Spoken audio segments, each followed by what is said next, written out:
Hello, everyone. Good morning, good afternoon, good evening. Welcome to our Institution of Global Professionals Free webinar. And it's another great moment and opportunity to learn here. My dear lovely audience, thank you all for joining with us, and my humble request to everyone, please stay connected with us till the end. And once again, I'm your host Nasreen from Bangladesh for tonight. Ladies and gentlemen, I'm proud to be associated with IGP as a global member. I feel honored and privileged to host this webinar, and it's my delight to welcome you all to our Institution of Global Professionals webinar.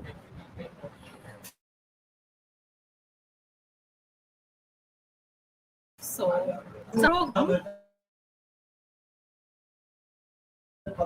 everyone, please share this webinar and mention your friends, tag them in our comment box.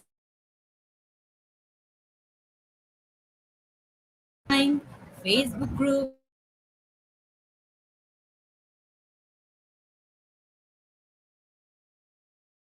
program, takeaways and payoff from this webinar.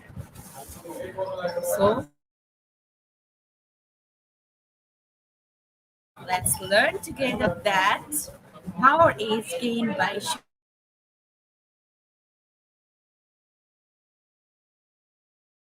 sharing IGP Bangladesh. So before starting the program, we knew that every day we participate from different time zones, different places, different nations. So allow me to give a little concept about IGP. Institution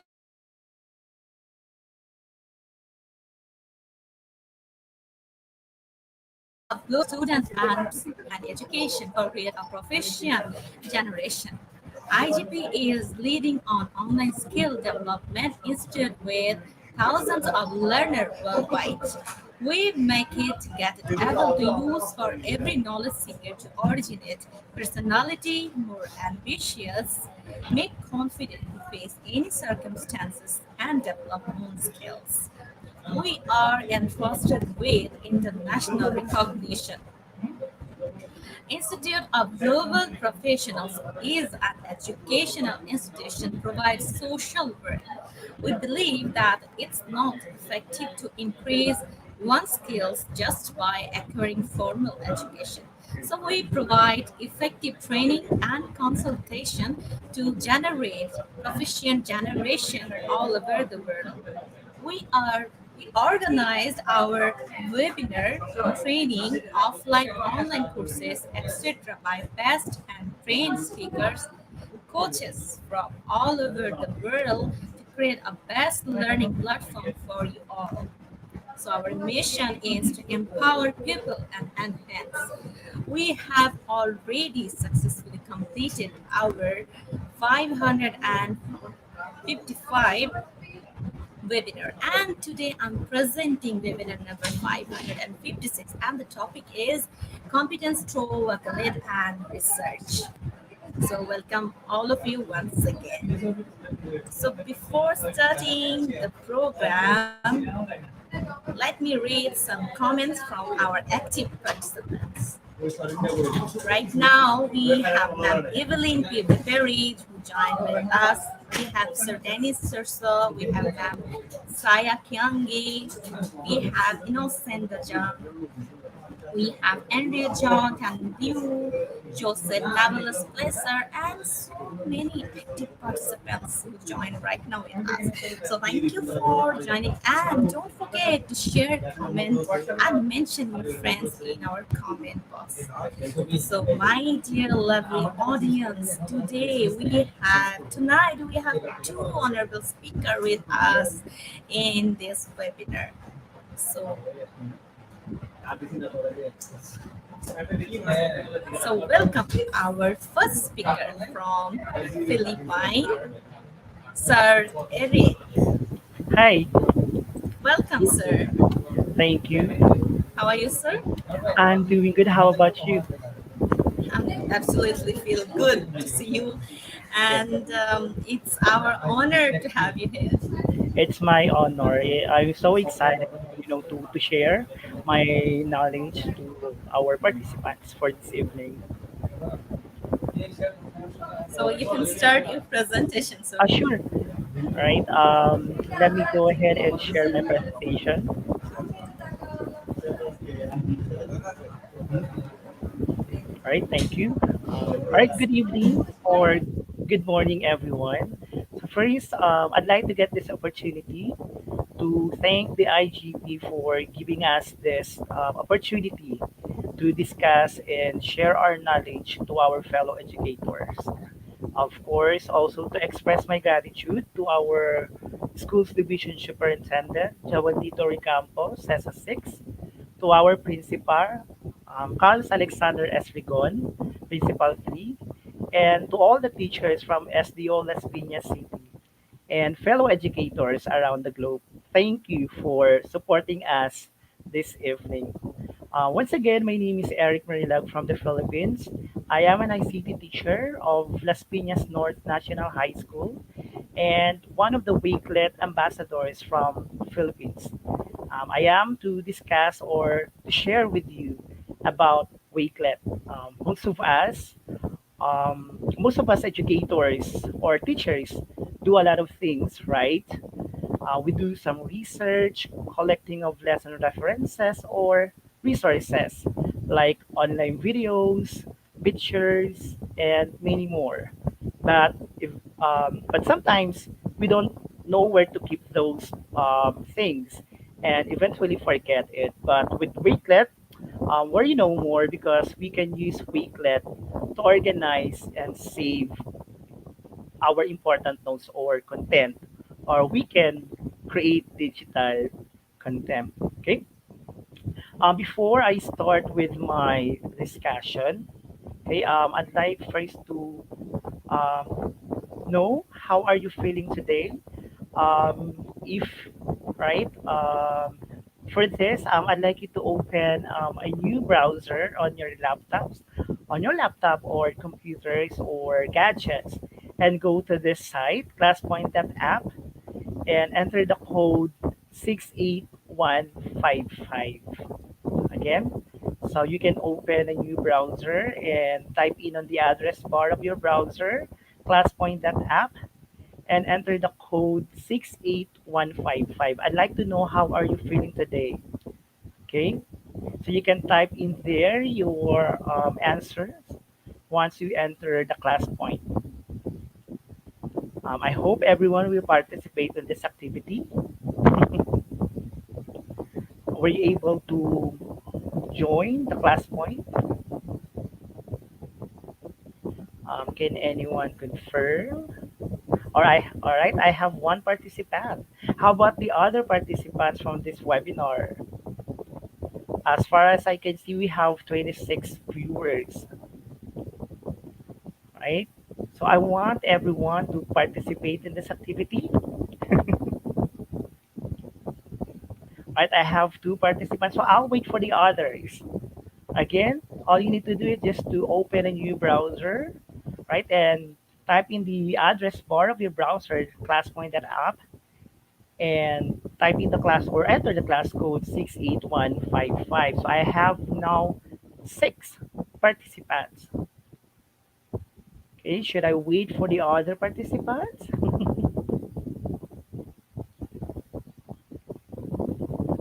All right, so I think I can go ahead and allow you to answer the question.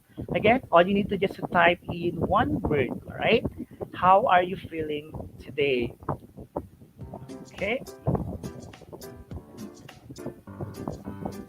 right? To other participants, you can still join our class point and answer the question. Again, how are you feeling today? Yeah, I can see here feeling excited. A winner. Great. Happy.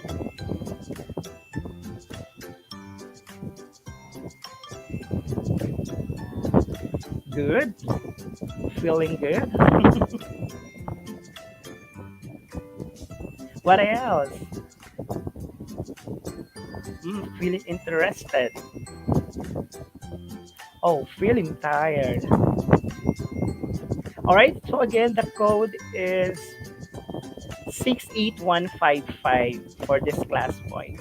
So again, you can still join the class point, right? So shining, I can see your answer is shining.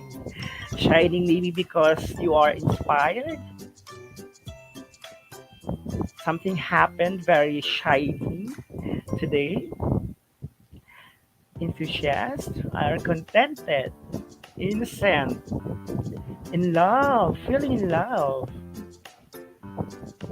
All right. Okay, so thank you for your answers. Okay, let me go ahead and close the submission. All right, so I can see here happy, satisfied, excited, winner, and interested. All right, good to know that most of you are happy and excited. Happy and excited to learn new things from this webinar. We all know that with IGP, we learn and we grow together. All right. Okay, so for our objective for this webinar, right, provide participants with the information on how to use Wakelet as an appropriate venue for creating and or for creating digital content, learning tools, and portals to use in teaching and learning. And with this, for our topic outline, so these are the topic outline as guide for our discussion. Right, first, what is Wakelet? Next, what are the features of Wakelet? Third, uses of Wakelet for teachers and students. Right, creating an account, the homepage, or on how to create collection, adding items or copying collection, right? Collection, visibility, sharing options, and reactions. Right, so that's our topic for this webinar. Okay. Now, what is Wakelet? I know, or maybe to some of you, Wakelet is new, or to some, it's very familiar. Okay, they are you are already using Wakelet. Okay, so when we say Wakelet, so Wakelet is a creation tool designed for teachers and students to collate their information all in one space. So you can add a range of multimedia types to create collection. This can be links from the web articles, images, PDF, tweets, videos, and much more. So you can also invite people to your collection to collaborate and work together, as well as share your collection for others to view. Right? Wakelet allows teachers to gather, organize, and share multimedia resources, like as I mentioned a while ago, text, images, videos, podcasts with students, colleagues, and learning communities. And it's also a free platform to use that helps you and your learning community to save and organize resources or showcase your work and collaborate with other people. Next, Wakelet makes the sharing of content fun and engaging. As you can see on this first picture, a dull document full of links or text, right? So when you read it, you feel bored or you feel like anxious, right? But with Wakelet, So it becomes visually engaging and organized Wakelet collections. If you are going to compare the second picture from the first picture, right, it's more of pictures or animated pictures, right? So it gives you already an idea, okay, of what are the things that you can see on that collection. Okay, next, Wakelet is free. It's completely free to use for educators and students. There is no need to subscribe or to pay anything, right? Next, unlimited. Absolutely no limits on the number of collections or items you want to add, right? There is no limits also on the numbers of collaborators you want to invite. Next, safe. It's GDPR or COPA, FERPA, or restricted data processing, right? Or the Educational Law Section 2D, known amongst New York schools as EdLaw 2D. It provides guidance to educational agencies and their party contractors on ways to strengthen data privacy and security to protect student data and annual professional performance review data. So, in other words, Wakelet is a secured platform to use. So, there is no need to worry about data privacy. Next, so Wakelet explained in 4 steps, right? Next, first, organize and curate. So we need to say we can arrange your bookmarks into spanning collection like this on this example. So these are my collections. Okay, we can also add images, videos, links, text, and more to make your collection meaningful and engaging. We can also do collaboration. So we can invite other people, all right, to collaborate with our collections or to share ideas, inspiration, and knowledge. So creating living spaces where your students and colleagues can work together to accomplish amazing things. This is one of my favorite features of Wakelet. Right? I am using Wakelet as one of my LMS or learning management system. So I ask my students to upload their output for our performance task. So we use Wakelet for submission of their output. Next, present and share. We can share collections with a single link or via our integrations with your favorite app. So we can share our collections right via Google Drive, OneDrive, Facebook, Google Classroom, or with other favorite application that we're already using. Okay, and also we can choose from 5 different layouts to showcase your collections in beautiful, engaging ways. Next, Wakelet integrates with your favorite applications.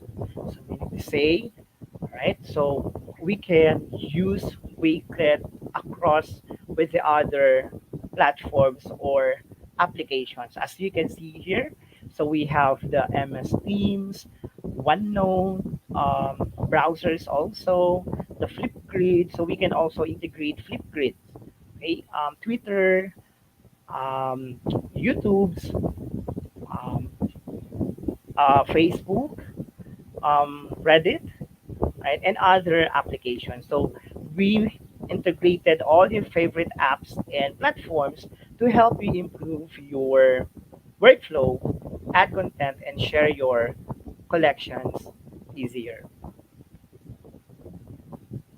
So Wakelet learning outcomes. right? So we can have a quick and easy way to capture and share learning resources. As I mentioned a while ago, I use this as learning management system for my students in ICT. So it became easy for me, right, to monitor and share our learning resources or my learning resources to my students. All I need to do is to upload our modules or our worksheets via Wakelet and a visual engaging learning environment for you and your students. So again, we can make an animated or animation, all right, cover of our content or items in our Wakelet to make it more engaging to your students. Right.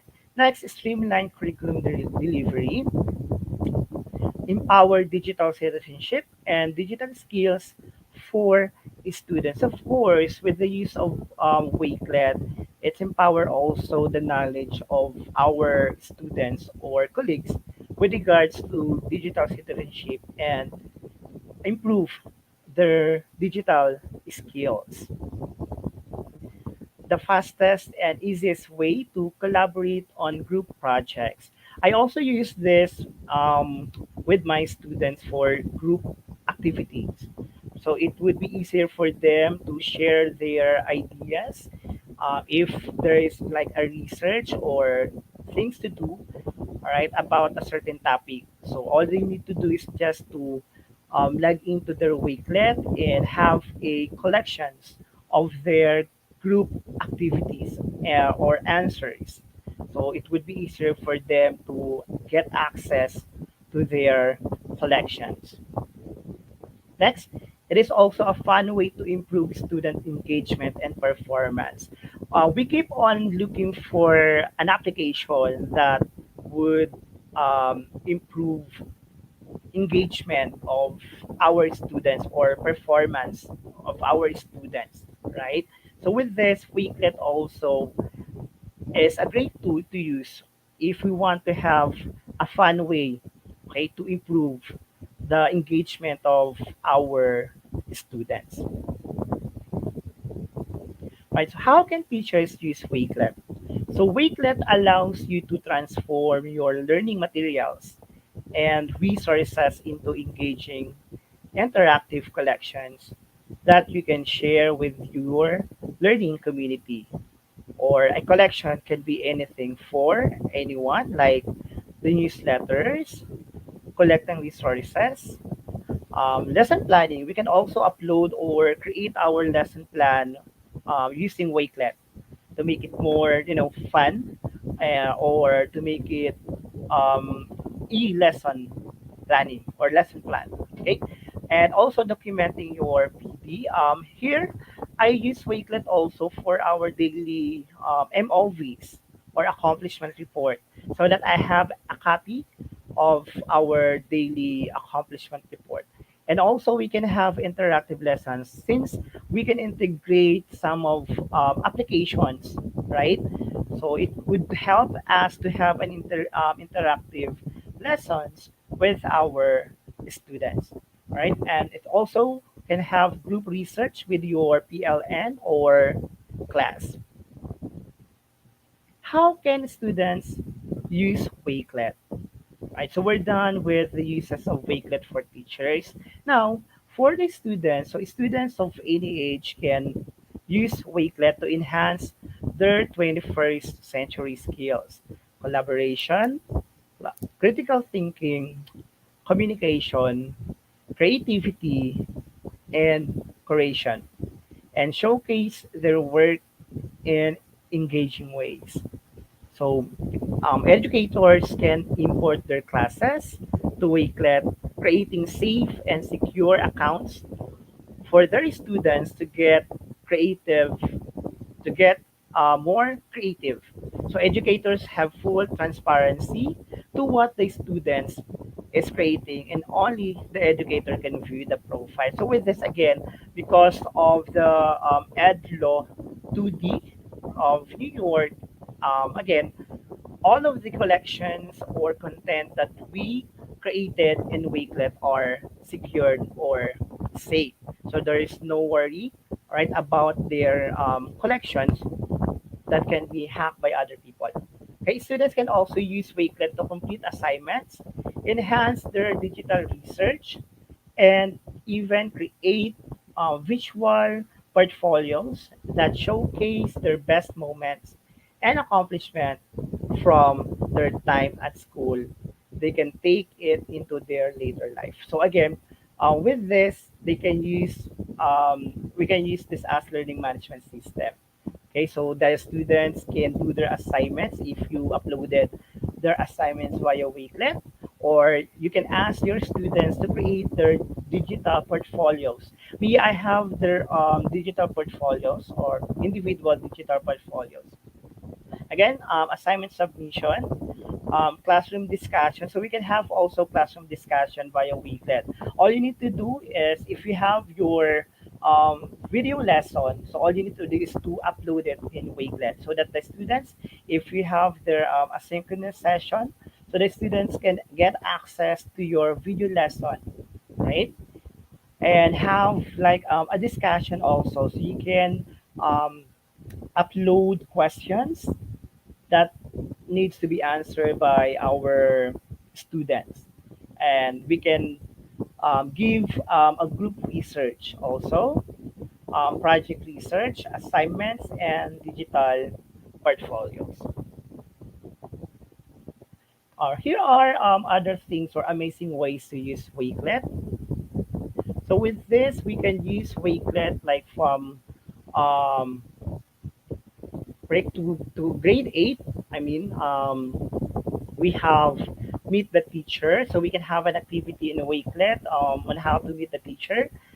We can upload it there, or some icebreaker, roll call, parent newsletter, so we can have like an announcement also, virtual field trips, so we can have like a collections of different places. Okay, end of year highlights, entry and exit tickets, homework assignments, learning materials, and reflection boards and sharing resources.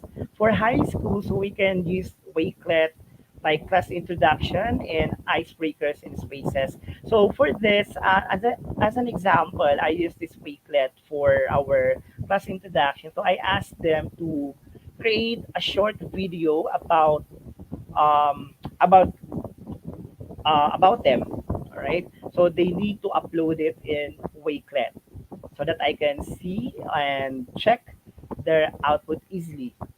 And we can also have like again group projects, lesson plans, research projects and spaces, homework assignments, book reviews, newsletters like class news or announcement, after school clubs, parents evening, field trip info, progress collections. You can also upload their progress or performance, um, progress of our or performance of our students. I mean, then book club, virtual library, some reading lists, right? Assignment briefs or virtual field trips. Then for universities, we can have like resource packs, staff introductions, professional development, coursework submissions, assignments, assignment briefs, portfolios, research projects, society newsletters, and focus groups and progress collections. Then for staff educators, so we can have this for like staff collaborators, Twitter chats, students profiles, student ambassador program, conference creation. And for personal use also, I'm using this for my personal collections, like collections of my YouTube tutorials, my favorite musics, or my favorite movies. I have that in my Wakelet. So personal learning or scrapbooks. We can have also photo albums. Like if you don't want to upload it in our Facebook accounts or social media, so we can use Wakelet to upload our photos. So it will serve as our photo album. And also we can have our recipes, travel plans. So we can upload it and ask um, ideas from other people, so we can share it with other people so that we can get ideas for our travel plans. Give ideas, event planning, multimedia playlist, and local sports club. Right? So a day in the Wakelet enabled classroom. So we can have creating resources for this. So teachers are captures all the learning and teaching resources they find online. So this can be everything from like YouTube videos and documents, articles, and podcast. So they can add their own content and share with their class or learning community. So we can with Wakelet we can create information from different platforms, and we can also share it to other people or to the class. Okay, and also lesson planning. So teacher uses mixed media to create engaging and interactive collections.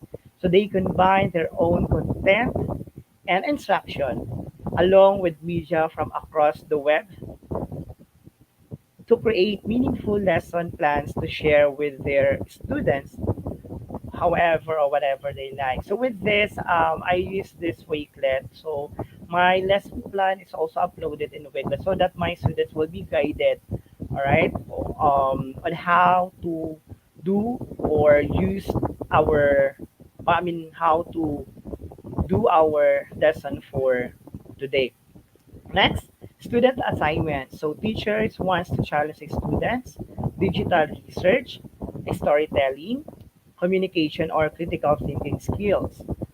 So we can set assignments on Wakelet that requires the student to create a collection using content from across the web to support their ideas. So also the students can create the content across um, the web, all right? Or we can assign or give them an assignment to challenge their critical thinking or communication skills. The next our class newsletter is teacher wants an easy visual way to showcase all the great things happening in their class.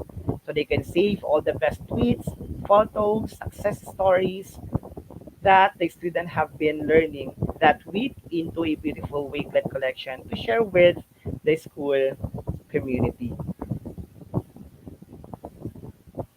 Say Wakelet mobile app. So we can also install Wakelet in our gadgets or mobile apps so that we can save, organize, and share your favorite content on the go. So it's not just on the computer or laptop.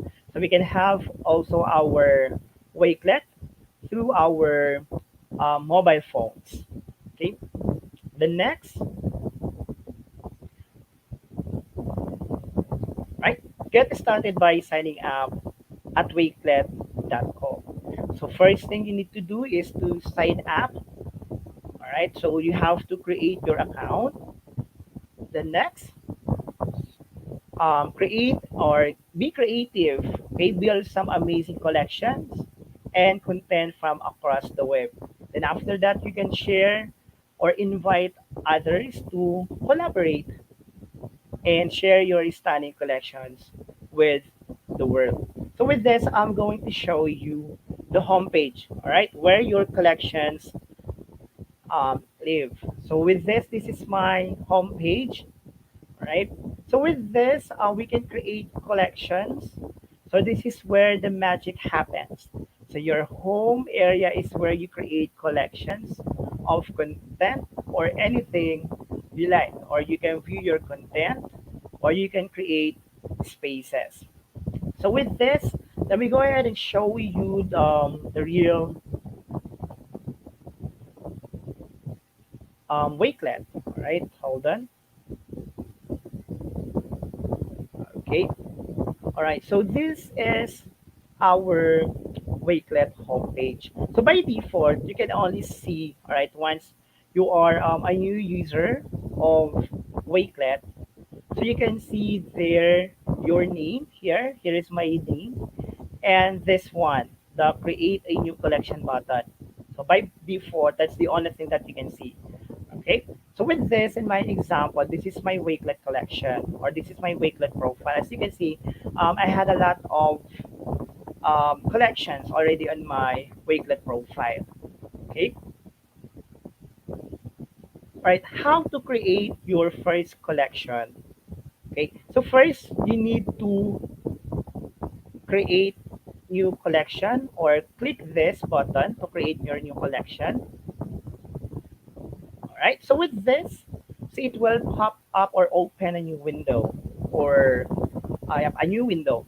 So it will ask you to enter your title for your collection. So like for example, right, so this is my example collection,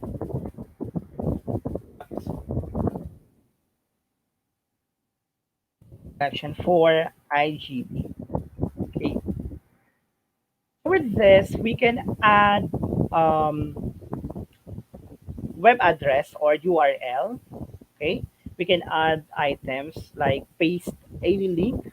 Okay, like for example, I want to have here a video from IGP, since this is a collection of, or for IGP.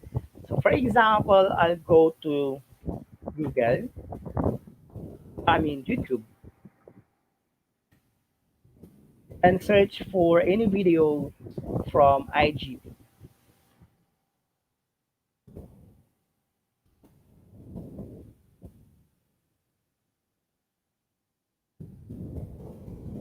Right. And look for other videos that I want to add on my collection. So like for this example, I have this collection, our webinar for today. Of course, add on my, sorry. So I'll go ahead and copy the link of that video and paste it here. So as you can see, all right, the video already added in our collection. That's the first item. What other things or what other items we can add our collection? So we can add text. So by clicking this button, we can add text, all right, on our collection. So adding text brings context and depth to your collection. So you can add instructions or descriptions or anything else you want to add. Like for example, I want to add here, like this is a title, okay, YouTube videos from IG.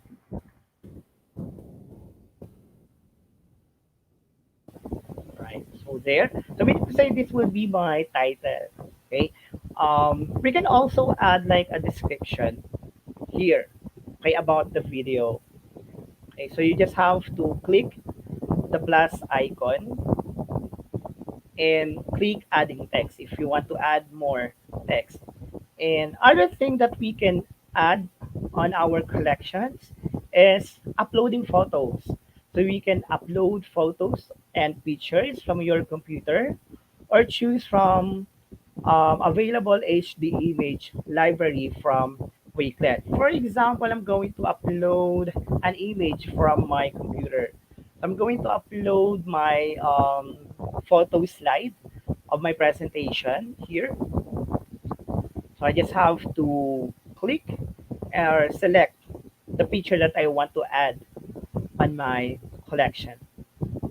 So there, as you can see, we have already the picture. So I want to add more. So I want to add more of my slides or presentation. So I'll add slide 3. All right, there you go. We have already the second picture. Then another thing, we can also select from or choose from the library of Wakelet.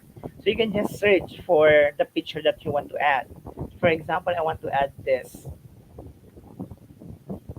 Okay, there you go. But I want this to be all right. For example, you want to rearrange the positioning of your items on your collection. So all you need to just to hover your mouse here and look for the move icon, right? Click on that and drag it where you want to add that items. Okay, there you go. Right, there you go. Okay, what are the things that we can add? So we can add bookmarks. So if you have, you can also add any of your saved bookmarks to your collection by clicking the bookmark icon in the middle.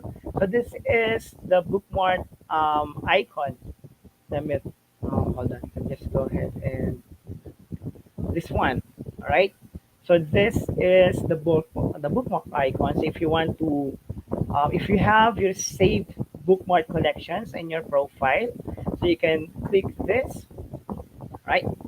So in this example, right, I have already bookmarked a lot of collections from other people or from my collection as well.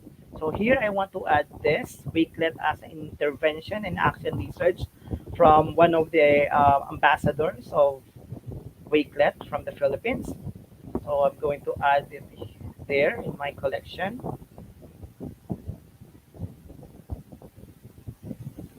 right there, and click add.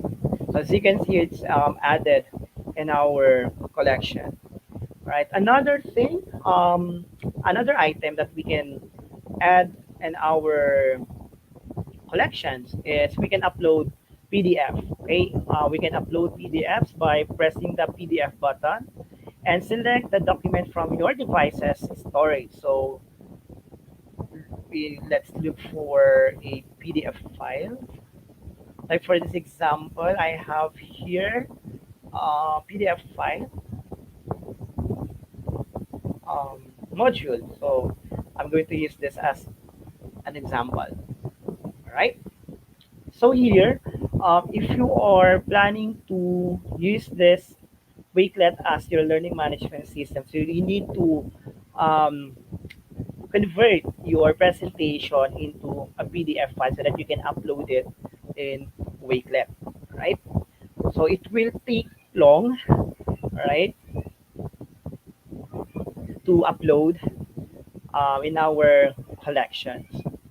While waiting to upload that PDF file, other things that we can upload is we can also add from other services like tweets, video, YouTube, or Google Drive or OneDrive. Okay, we just have to select the other icon or button to add other applications or other platforms, or we can also like add our social media accounts or social media platforms, right?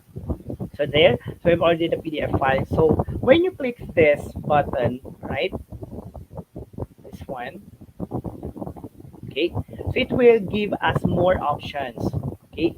So if you want to add your tweets, your video from Flipgrid, if you have an account from Flipgrid, or YouTube video, Google, OneDrive, and Created Cloud Express. So we can add this, all right. So all you need to just to choose from that icon, okay. Next, so we have already example of our collections. I want you to show. I want to show you my sample collections or the sample elements that I have in my class, right? So as you can see here, I have my Wakelet collections or LMS collections. For this example, for my grade 10 novelty, so with this, I use Wakelet as platform for learning management system. So all of the modules and worksheets are uploaded here in Wakelet so that the students can have access to it and they can read it online or they can answer in advance, right, the worksheets. So as you can see here, the students have access. Oh, hold on, what happened?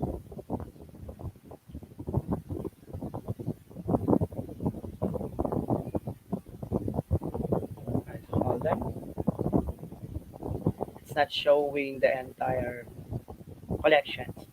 So with this, I have a column layout because it's divided into weekly learning plan. So every week, and here, so I have really, for example, week 4, week 5, week 6, week 7. So I have here the module for week 4 uploaded in our collection, and the student needs to upload their performance output, okay, for this week, and also our worksheets and some links, right, that they can read about our lesson or additional information or additional resources for our lesson, right? So with this, once we uploaded the items, we can also um, edit the cover, right, for these items. Okay? So once again, we can use Wakelet as our learning management. So it depends on us on how are we going to create, right, and lay out our LMS. Another example as a Wakelet collection is the e-portfolio or the RPMS e-portfolio. This is just an example. Okay, this is just an example of e-portfolio for RPMS. So if you are planning, like especially to those educators from the Philippines, we have this RPMS. So you can use Wakelet for a portfolio of our RPMS. So you can have this layout or template if you want to. So this is my e-portfolio before. So with this, I only share this link to my school coordinator or department coordinator and have that checked by our school head or department head. So it would be easier for us to share it, right? Especially nowadays that um, there are still virus outside of our house, right? So no need to go out. Okay, all you need to just to send the link or the QR or send it directly or copy the link and give it to your boss or to your head teachers. Okay, so you can use this as a portfolio. Okay, so this is just an example. It's not yet done. I mean, not all are uploaded here because I'm already done checking this e-portfolio. Okay, I'm just giving you some ideas on where to use your Wakelet. Also, I have my some courses or important link resources. Sometimes it's my problem. Okay, it's easy for me to forget things. Right? In order for me to remember, I have to go to Wakelet because some of that resources I saved it or stored it in Wakelet. So I have something to get back into, right? With my resources or important links that I need to use in my class or for professional development, right? I have also here some Wakelet Ambassador application, right, for my application as a Wakelet Ambassador.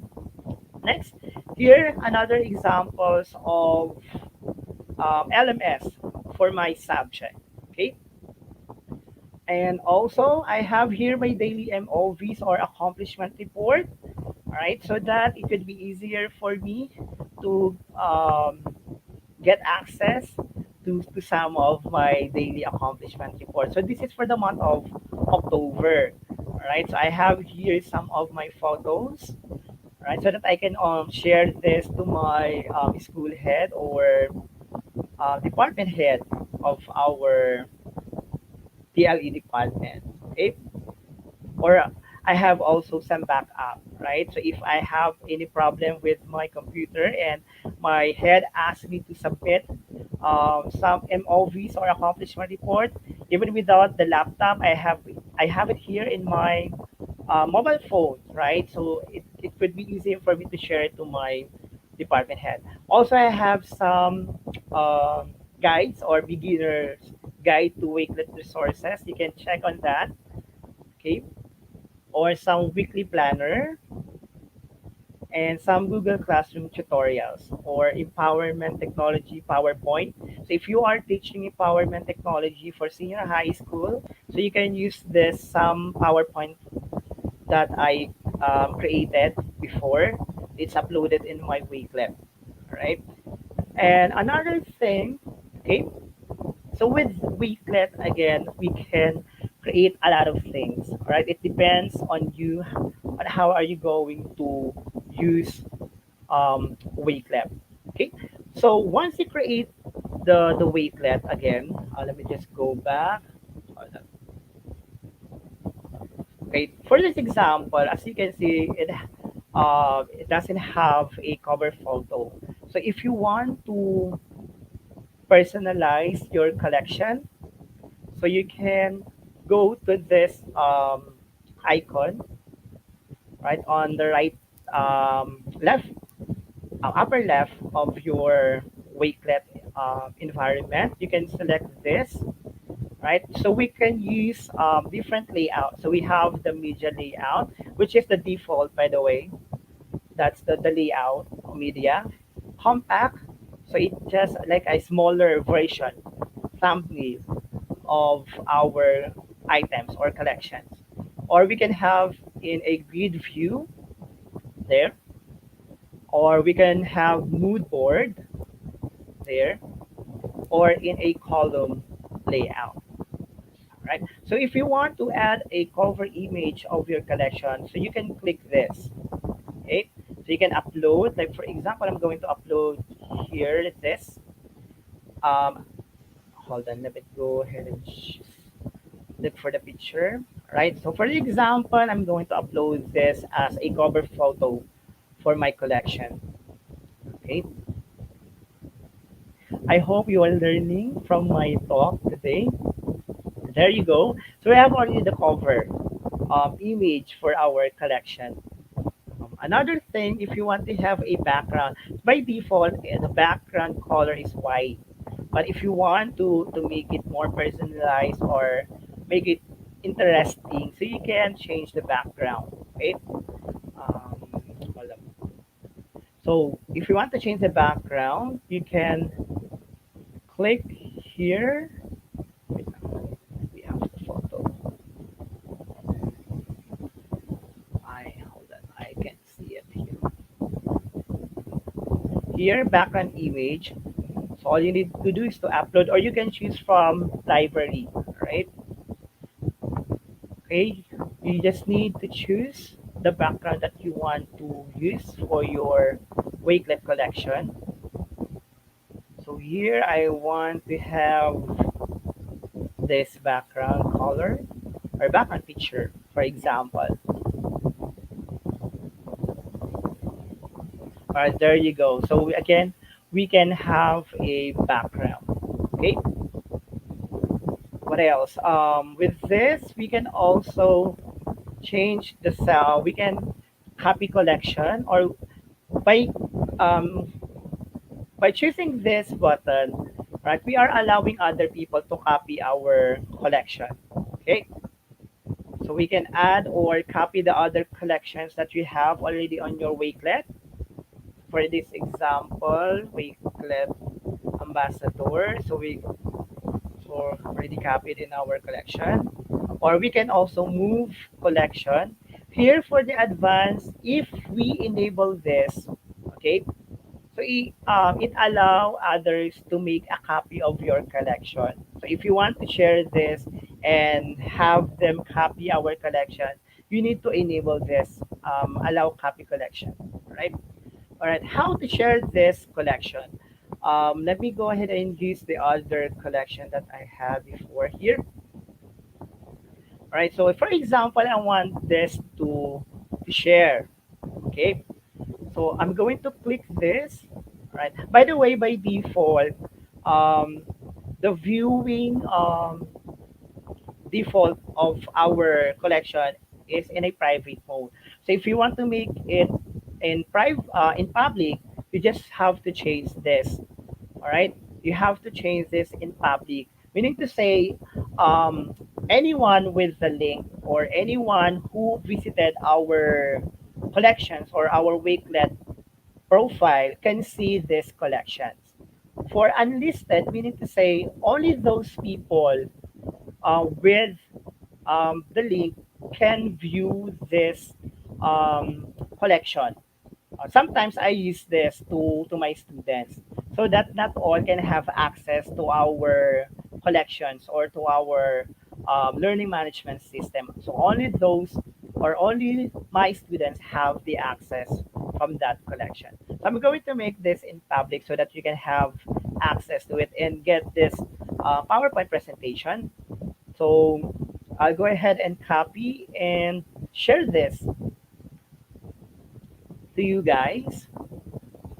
So like for example, I'm going to upload it there or share that collection. Okay. Or you can have a QR code for this. Right. So all you need to just to share this QR to other people and have them scan that QR so that they can have access to your collection. Another thing, you can also share it via Teams or Classroom if you have your Google Classroom or Facebook platform or Twitter, right? And also you can invite collaborators so that they can add ideas or share ideas about your collection. So for example, I'm going to share this. So I want you to be one of my collaborators. So I want you to scan this or go to this link. Let me just try to upload it. I think I cannot share the link. So, but all you need to do is just to scan this. If you can scan, right, and type in the code for this or for you to be able to be added as collaborator, right? So that's the ways to add collaborators. And again, if you want to share it, you can click this share button. Okay. What else? Hold on. We can also use my spaces. Here are some of my spaces for my students for each section. For example, I have here for novelty. So each of my students will need to upload or create their own collections from these spaces. So it depends on the topic that we have, or it depends on on the topic that we have on that day. They need to create collections. All right. So I think I already discussed all the topic for tonight. Let me go ahead and go back to the presentation.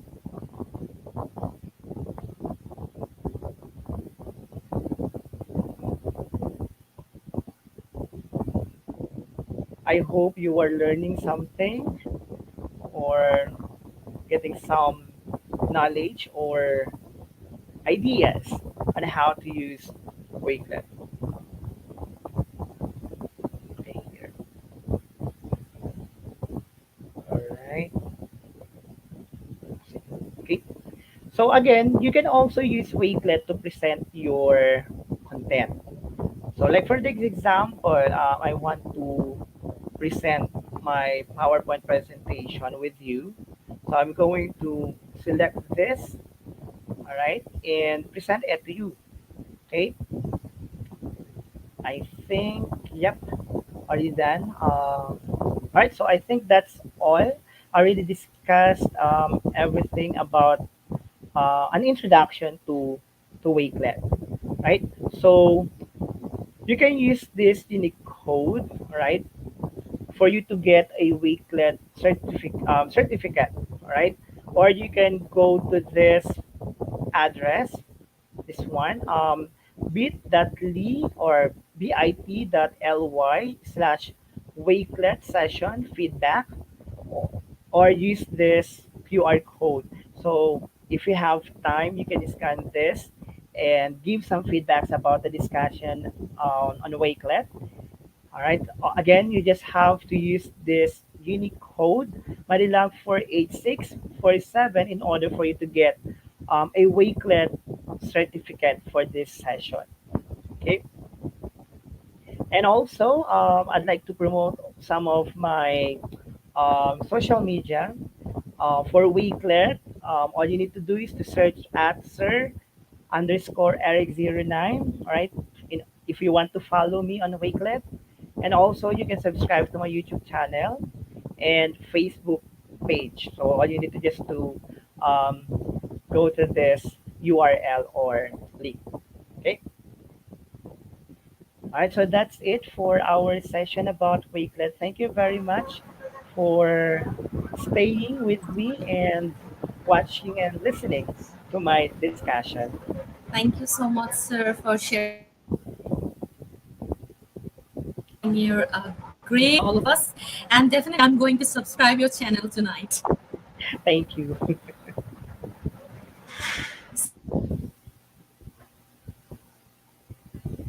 So we will for our next session, that is Q&A session after quiz competition.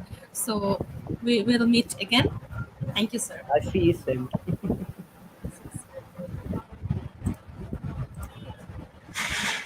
So, dear audience,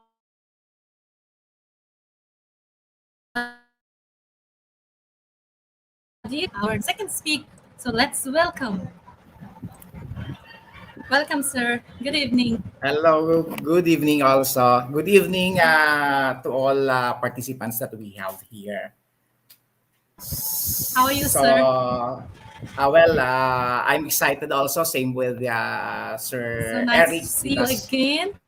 same with you.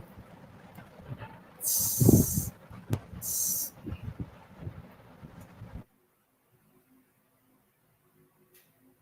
So, can I start now, ma'am? For Yeah, the sure. okay, so again, good afternoon. So I'm Mr. Noel Potenciano from Yes. the Philippines. And before we start, thank you very much for inviting me on this webinar. And to start with, maybe I want to give thanks first to our division superintendent of Las Piñas, Dr. Joel Tito Campos, SO6, to our assistant school division superintendent, Juan C. Obierna, and to our S. Good Chief, Dr. Aldrin C. Corpin, G. Corpin, and to my principal in Las Piñas North National High School. So, uh, thank you very much. So, to start with, we're going to continue the concept uh, of research in terms of competence. So again, good day everyone. And this time I'm going to continue the discussion on competence after Wakelet this time. So uh,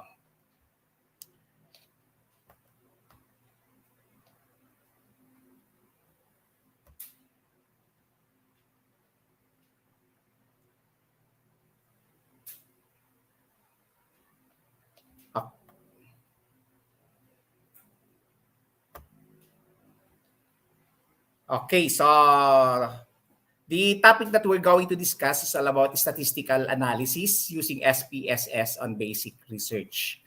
My topic is all about, or I will be focusing only on the data analysis in basic research. So to present the focus of my discussion, here are the objectives of my topic. So our objectives will be focusing on research IGP. So that's why we're going to start with research. So research is referring to review the statistical enigma that analyzes the research challenges. And for I, So that is referring to introduce and integrate the application of SPSS in performing basic research. Then we have also letter G, and we have to introduce and integrate the application of SPSS in performing research and guide the participants to determine which statistical test are appropriate in analyzing data in basic research. And the last one, absolutely, to prepare the participants or the researchers to apply the process of statistical analysis using SPSS. That's why we have the research IGP as our objective on this webinar. So, but before we start with the webinar that we have, so maybe I'm going to start with this thought. The illiterate of the first century will not be those who cannot read and write, but those who cannot learn, unlearn, and relearn. I understand that some of you are familiar maybe with this topic or maybe an expert on this topic, but literally, we must be prepared to do away with our old methods and adapt new ones to boost our career growth. According to Lao Tzu, explain it well through this quote: to attain knowledge, add things every day. Then to attain wisdom, prepare things every day. So that's why we have to start with this quote. So to start with the concept of statistical analysis, we have to identify first the type of research that we have. So maybe we're going to start with the types of research. We have the basic research and we have applied research. So when we're talking about basic research, it is also known as pure research, or it is the original investigation into the reason behind a process, phenomenon, or particular event. So the other one is applied research, which investigates well-known theories and principles in order to enhance knowledge around a practical aim. So when we're talking about the distinction between them, maybe the application in application basic research is a little application to real world policy and management, but that could be done to guide applied research. So for the classification of our research, so we have descriptive statistics for the classifications, because the most important after determining the types of research, we have to use the concept of statistics. And that's why what are the classification of statistics that can be applied on that research. So we have descriptive statistics, that is a term given to the analysis of data that helps describe, show, or summarize data in a meaningful way that can allow a simple interpretation of the data. So that means if we're talking about descriptive statistics, this is only referring to a collection. So we have interpretation. But when we're talking about inferences, we're talking about that is all about inferential statistics.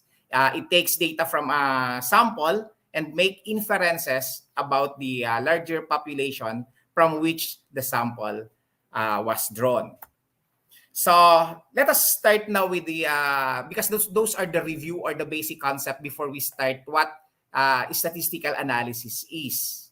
So when we're talking about statistical analysis, it is investigating trends, patterns, and relationship using quantitative data. So statistical analysis is also a science of collecting, exploring, and presenting large amount of data to discover underlying patterns and trends. So we will notice that when if we're going to examine the definition of Scriber 2021 and from SAS 2022, it is all about discovering the pattern or what is the trend on the given data.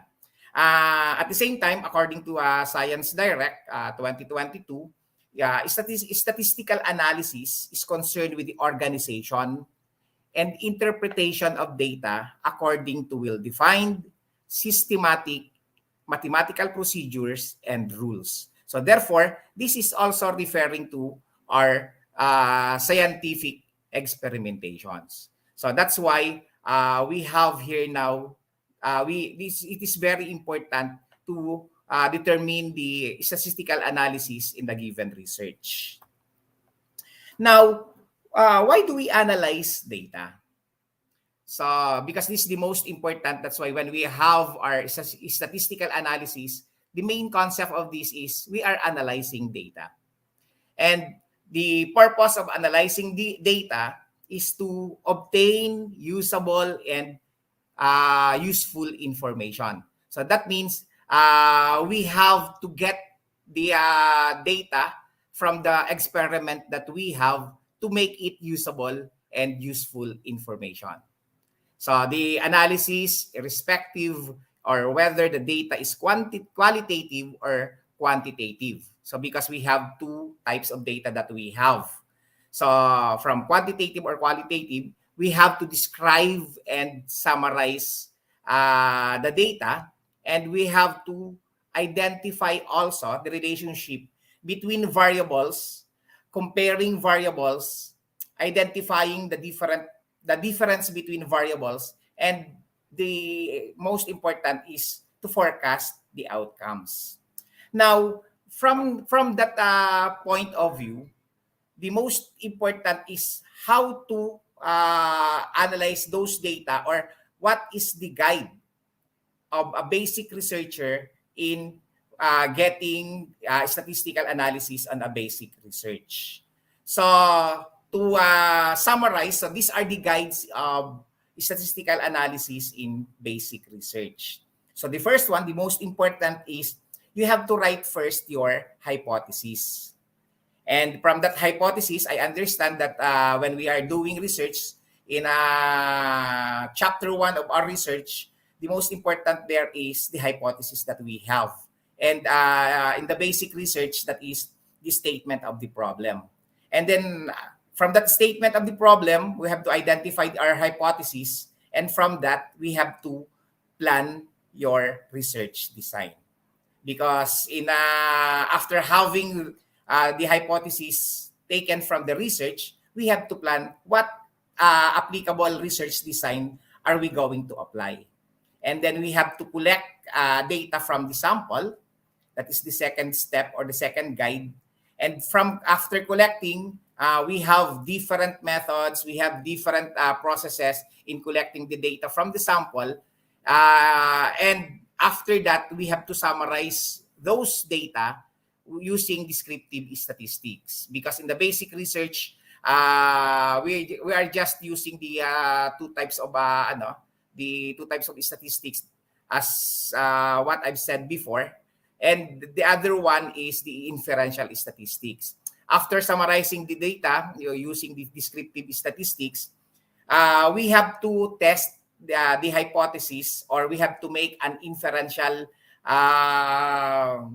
we have to make an estimate using inferential statistics. Then after that, we have to interpret the results that we have. So when we're talking about guides, so this is statistical analysis means investigating the trends, patterns, and relationship using quantitative data. But we can also use the qualitative data. So to draw valid conclusion, statistical analysis requires carefully planning for the very start of the research process. So that's why this guide is very important in order to have the proper analysis on statistical data that we have. And then to start with those concept, in how are we going to write the hypothesis? So actually, as what I've said, the hypothesis that we have is coming from the statement of the problem. And that is the focus of our investigation. And then from that statement of the problem, since we are looking for the statistical analysis that we have, so we have to know first the population. And what could be the passive from that population? What could be the variables that are we going to use? And we can easily determine that based on the statement of the problem that we have. And from that, from in that investigation, we will be having our prediction. So even without computing yet or applying the descriptive and inferential statistics, we must have our prediction. And that prediction is coming from the statement of the problem, which is the null hypothesis and the alternative hypothesis. Then from that prediction, we have to test the sample data. So what could be the sample data that we can get from the populations that we have? So we have the qualitative data and the quantitative data. Now, as what I've said, the most important is we have now our hypothesis. We have now our given statement of the problem. So the next is we have to plan also our research design. So our research design is we have to do, let's say for instance, we have now our hypothesis. We have now our problem. So this time, what do you think is the suited research design for this type of this study? So we have four basic types of research design. We have exploratory, we have correlational, we have descriptive, and we have experimental research design. So from those, after determining what kind of research designs that we have, the most important is also determine the comparison of the participants. Because in every research designs that we have, still we need to determine also the participants. Because what could be the how are we going to compare the participants? Is it between subject design? Is it within subject design? Or it is mixed design or the factorial design? So let us discuss thoroughly first what exploratory research design is. So exploratory research design is utilized for studies that have never been done before and have no previous studies to refer to. So when we're talking all about this, so the emphasis of gaining knowledge and familiarity in preparation for further examination and when research challenges are in the beginning stages of the investigation. So most probably the exploratory research design is more on scientific researches. And then since we are only doing our basic researches, most of the researches that we have is correlational research design. So these are the basic designs that we have in a basic research. Because although it is also suitable for case control and observational investigation, that we can be used to determine the link between variables that have a close association. So when we're talking about correlational research design, we're talking about the relationship between two variables. And the third one is the descriptive research design, which is also commonly used in our basic research. So descriptive research design employs theory-based design to collect, evaluate, and present the obtained data that addresses the question what, but it does not answer how, when, or why. So most probably, when we're talking about descriptive research design, um, this can be answered most probably by the central tendency, by presenting the graphs, by presenting the variability, and most probably this will be answered by the question what. Then the next is experimental. The last is the experimental research design. So this is used to establish link between the cause and effect. So most probably in a basic research design, this is also commonly used where they are always looking for what is there significant effect on the variable or of the two variables, or is there what could be the cause and effect of certain research. Let's say for instance, when we have what could be the effect of smoking to a first-hand smoker to the second-hand smoker, and so on. So that can be used also in a basic research. So that's why experimental research design can be used also in a basic research. So from that four research designs that we have, so as what I've said, similar with the planning of research design, we have to compare also the groups, because we have to examine also the group level outcomes of the participants who have been exposed in different treatments.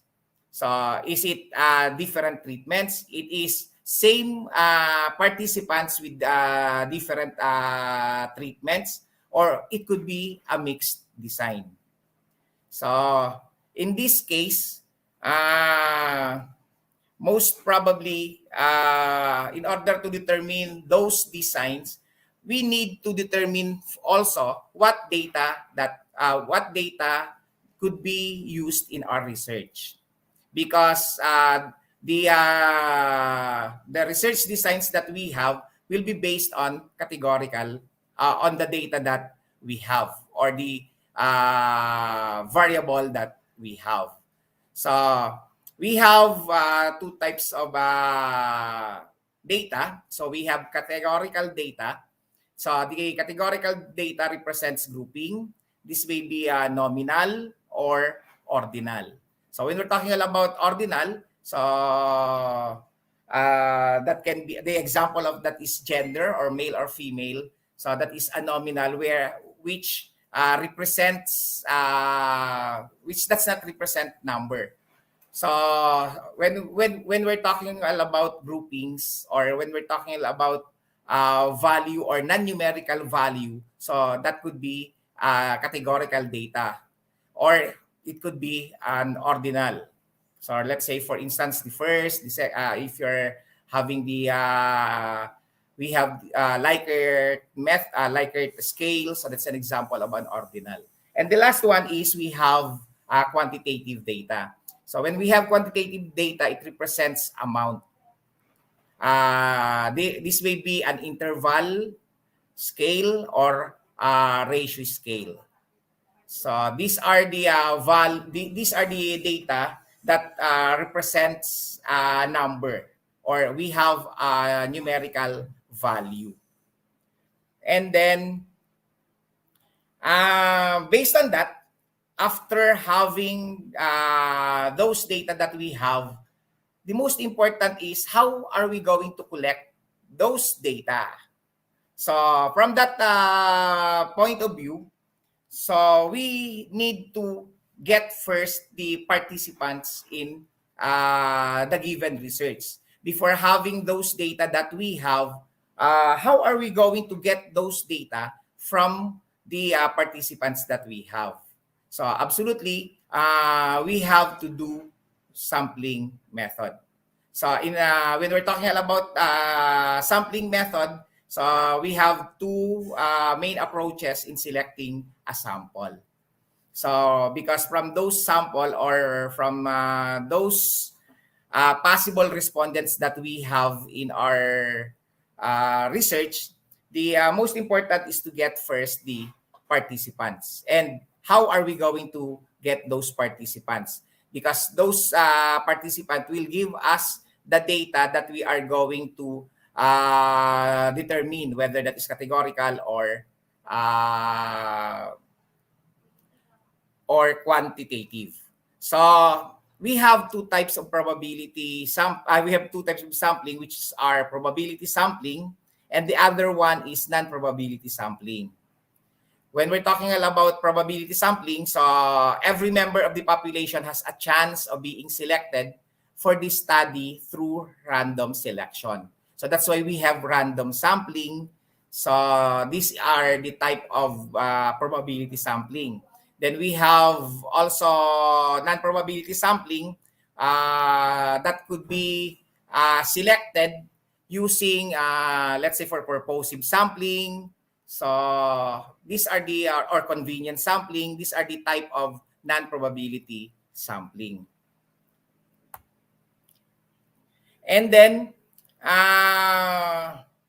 after having those having determining those possible uh, after looking for the possible participants, the most important is we have to get first the possible sample size in our or the number of participants that we have in our research. So that's why we have sample size calculation. Actually, when we're talking about sample size calculation or sample size determination, so we have different sample size calculator that we can found in Google or online calculator. So that's why the example of that are the survey system, the Open Epi. Although we have also some researchers are using the Sloven formula, and some are using the different sample size calculation depending on the research designs that they have. So, but the most important in before having or before recruiting the participants, we have to decide on the sample size. Either is it even if your sample size is too large or too costly to get the possible participants that we have. So these are the before we start or looking for the sample size calculations that we have, these are the things to be considered. So for key components in using sample size calculator, so we have to look first for the significant level or the significance level. So most of our basic research design are using 5% level of significance. And we're going to get also this statistical power. So the probability of your study detecting the effect of a certain size, if there is one, usually 80% or higher. There are some online calculator that most of it are using 85%. But although we can use also 80%, but it should be higher than that in order to determine the statistical power of the participants that we have in our research. So then also, we are going to determine also the expected effect size. The effect size is very important, especially when we are doing uh, our interpretations of data. So then the last one is the population standard deviation. So these are the important or key components in finding the sample size using the sample size calculator that you can find in online, or you can find online. And after that, so we have now we have now the possible data that we have. We have now the collected data. We have now the participants. Then we have to collect now the data that we have. So, but from the collected data, we have to determine first the validity and reliability of the research instrument, because from that data we're going to use research instrument uh, in order to get those data coming from the participants. And absolutely, we need to determine also whether there is a missing data, if the data collected are reliable, is it properly or the given instrument or the research instrument was properly given to the participants. And that's why we need to examine those concepts at the same time to determine to inspect also the collected data that we have. Then after collecting after those data that we have, so we have to test also the normality. So we have different methods in determining the normality of our data. That will depend on the data that we have, whether that is quantitative or qualitative data. And to summarize the data that we have in as a descriptive, so as what I've said, when we're talking about descriptive statistics, most probably the method that we are using there is to measure the central tendency and the measure of variability. So when we're talking about data inspection, so there are various ways to inspect your data. So we have to organize data from each variable in frequency distribution table, or maybe displaying the data from a key variable in a bar graph or a bar chart to view the distribution of responses. That's why in that case, we can easily determine if that is normally distributed. And we have to visualize the relationship between two variables using scatter plot. So in this case, we can easily determine based on the basic inspection of our data. From this, we will be having an idea what kind of research design are we going to use. And then these are the basic test or the basic statistical analysis that we can use in testing the normality.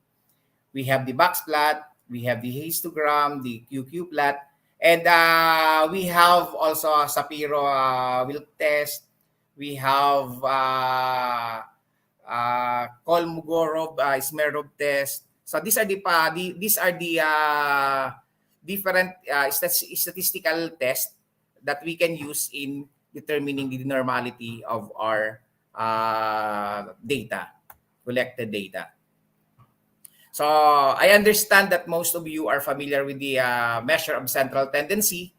So the three main measures of central tendency are the mode, median, and the mean. So, but most of the measure that we are using in our research is the mean. But sometimes we are also use the median, depending on the data that we have. And then for the measure of the variability, that's why we frequently use the mean and at the same time the standard deviation. But in a basic research, it's also important to determine the range by because the range tell us the highest, the difference between the highest and the lowest value in the given set.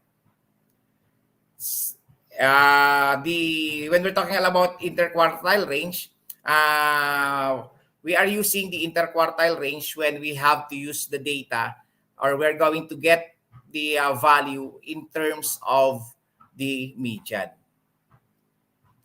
Now, after summarizing the data with descriptive statistics, now the most important here is the statistical analysis is the testing on the inferential statistics.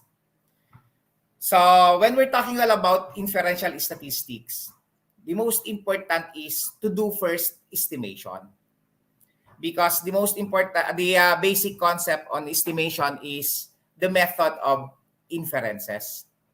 So in method of inferences, we have to estimate, we have to do hypothesis testing, and from that point of estimating, we have to determine also the type of estimate, because we have a point estimate and we have interval estimate. So, well, after estimation, after dealing with the estimation, we have to determine. We will be having also our hypothesis testing. So, when we are doing hypothesis testing, so the most probably main output of this is the test statistics and the p-value.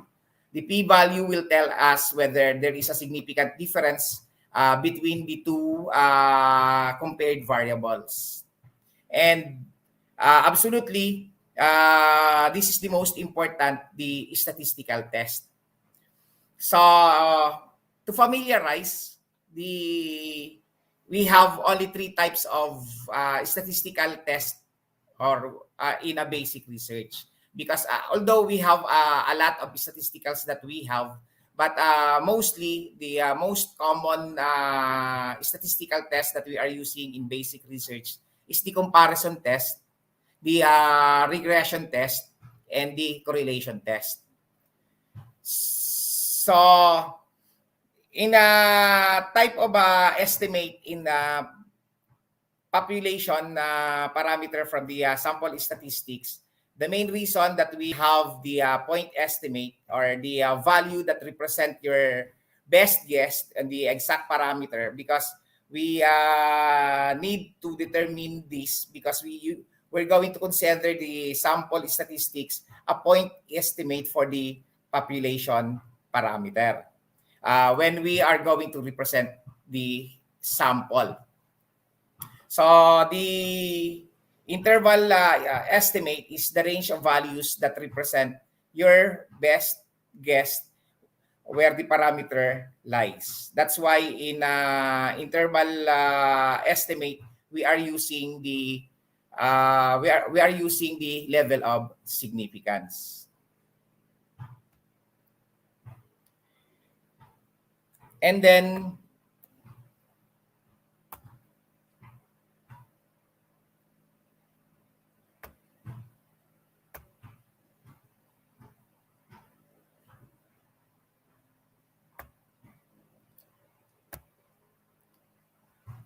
the next,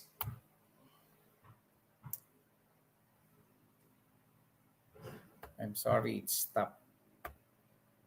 Okay, so then as what I've said, when we're talking about the possible statistical test output.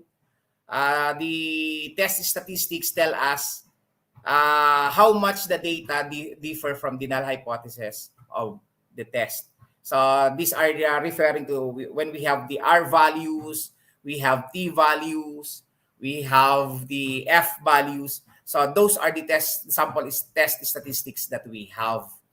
Then to determine the significance difference, when especially when we are using the SPSS, we have there the result of p-value. That's why the p-value tells the likelihood of obtaining the result if the null hypothesis is actually true in the populations. When we have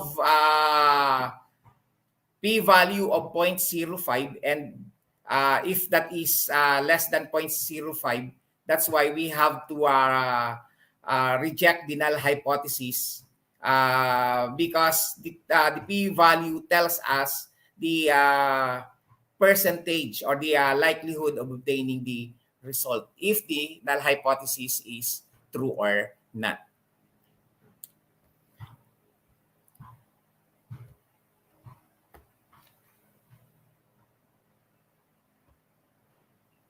And as what I've said, the variety of statistical tests in the basic research is comparison test, regression test, and correlation test. Uh, Comparison test assess group differences in outcomes. That's why we're going to get if there is a significant difference between the two variables that we are comparing to. While the regression analysis, we have to assess the cause and effect or of the relationship between two variables. So we're going to determine if there is a significant difference on the dependent variable and independent variable. So while the correlation test, this is the test that assists relationship between two variables without assuming causation. So, your choice of statistical test depend on your research design, research question, research design, sampling method, and data characteristics. So that's why the most important in a research, which is the most common problem of the researchers is how to design which of the statistical tests are we going to use, because as what I've said, these are the possible tests that we have, but our problem as a researchers is how to design or what type of statistical test are we going to use. So in designing statistical tests, because this is very important, we have different factors to consider in choosing statistical test. So we have the first thing that we have to consider is the data that we have. So let's say, for instance, we have our hypothesis. After after having that hypothesis, we already done planning with the research design, the possible participants that we have, the collected data that we have. Now, we have to look for the statistical test which is suited for our research. So that's why we have different factors to consider.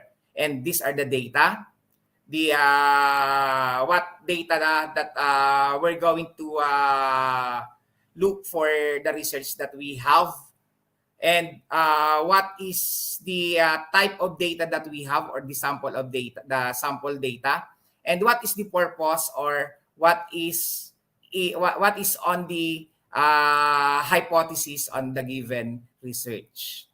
So to determine or to design the possible statistical test that we're going to use in our research, we're going to start from the data. So when we're talking about data, we're going to determine the level of measurement or the measurement level. So I understand that you're familiar with the level of measurement. We have the nominal, we have the ordinal, we have the interval and ratio. So we have now the collected data. So what we have to do is determine the level of measurement. Is it nominal? Because if it is, how can we determine whether that is nominal? So the characteristics of nominal data is it considered as categorical? It is a qualitative data, and it is non-parametric. Therefore, these are the non-numerical data. So these are the value which is not referring to number. So let's say the example of this is the gender, the economic status of the participants, or or maybe the what possible colors would you choose in a certain research. And the other one is the ordinal. So ordinal, actually, when we're talking about ordinal, this is referring to the value which is can be represented using the Likert scale, or it can be ranked, or the first, second. Those are the value which are not number, but that can be represented also as number, or represented also in categorical value. That's why nominal can be ordinal, rather, can be a nominal, or it can be also considered as interval. And we're going to consider that based on the collected data, and based on the hypothesis that we have. Then when we're talking about interval or ratio, automatically those are numbers, because that is referring to the numerical value, quantitative data, and that is a parametric. So after having those data, we have to consider also from that data, we have to consider also the sample. From that data that we have, what classification of data that we have. So is it after collecting those data, is it one sample from the given data that we have? Let's say, for instance, the referring to the grades of 20 students in mathematics. So that is referring to one sample. Or the score of 20 students in mathematics. How about while the two samples, the example of this is the score of 20 students in mathematics and science. Or it could be one sample with two measures. It could be the pre-test and post-test score of 20 students in mathematics. That's why we need to determine also the classifications of the collected data that we have, or the variables that we have. Because the samples that we have is referring to how many variables in a certain hypothesis that we are looking for inferences. And then after that, after having those data, determining the sample, we have to look also for the purpose. Or the purpose is referring to the hypothesis testing. As what I've said before, in hypothesis testing, we have three possible or the basic possible tests that we are using in the basic research. When we have a comparison test, The suggested test that we are using here are chi-square, the cross tabulation, the test for amine, the t-test, and the one-way ANOVA. So when we have regression test, we are using logistic regression. We have linear regression, and we have the general linear model. And when we have hypothesis, which is we are looking for the correlations of the sample data that we have, most probably the possible test for that is the Spearman rank correlation, the Pearson coefficient correlation, and the partial correlation. Now, summing up, so after determining the data, the type of sample, the purpose, we need to we have to sum up what type of data is given. So assuming that we have a nominal or ordinal data. So as what I've said, ordinal, nominal, these are the data which is non-numerical. So the first is we're going to look whether that is one sample data or one sample variable. So if that is one sample variable, automatically when we have a nominal data, for a descriptive analysis, most of it we are only getting the frequency, the percentage, and mode. So for inferential data, for the one sample data in a nominal or ordinal test, so most of it we are using one sample non-parametric test or design test. For the sample test, so we are using the cross tabulation, the chi-square, the Wilcoxon-Rack sum test, and the logistic regression. So all these given possible statistical tests can be used only when our given data is nominal or ordinal. So when we have one sample, two measures, mostly we are also using the same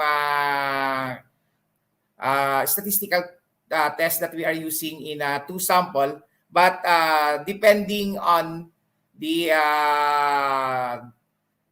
type of measures that we have. That's why when we have Wilcoxon rank sum test in a two sample test, when we're talking about the one sample two measures, most probably we're going to use the Kruskal-Wallis H test.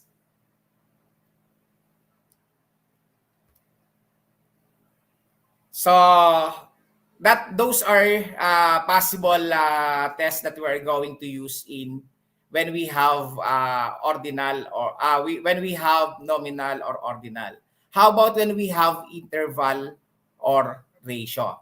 And as what I've said, ordinal is included here depending on the hypothesis that we have, because ordinal can be considered also as interval or ratio when we're going to represent the descriptive value into a numerical value. So when we have interval or ratio for descriptive analysis, the suggested statistical test that we are using is the mean, ranking, and median.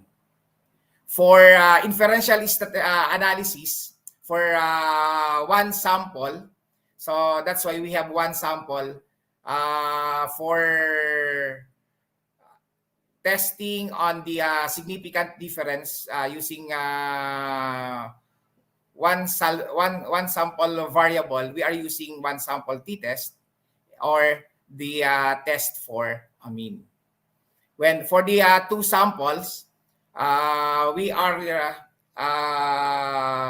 suggest we are suggested to apply the paired t-test, the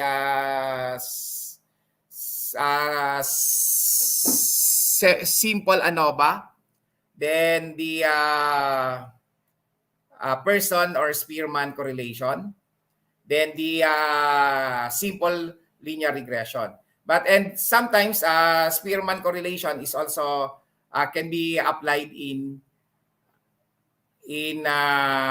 ordinal, and at the same time in nominal.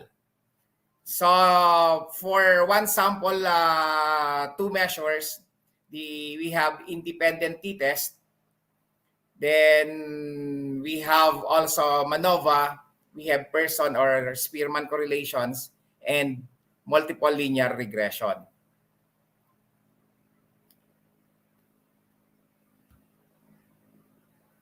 Then for the interpretations of the results, because we have this concept, so we're done with the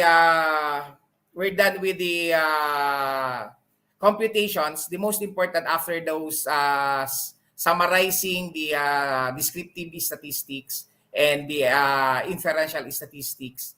So we have to make an interpretations out of those. So to give the interpretations of this, to we will be the possible applications that we can use for those statistical tests is the SPSS. Now we're going to start with the basic concept, discussing first the basic concept of the statistics. So in statistical test, the most important is to familiarize first ourselves in applying or manipulating the SPSS. So what is SPSS, by the way? Originally, it is an acronym of statistical package for the social science, but now it stands for statistical product and service solution. Actually, this is now under the SIM. The SPSS is the most popular statistical package, which perform highly complex data manipulation and analysis with the simple instruction.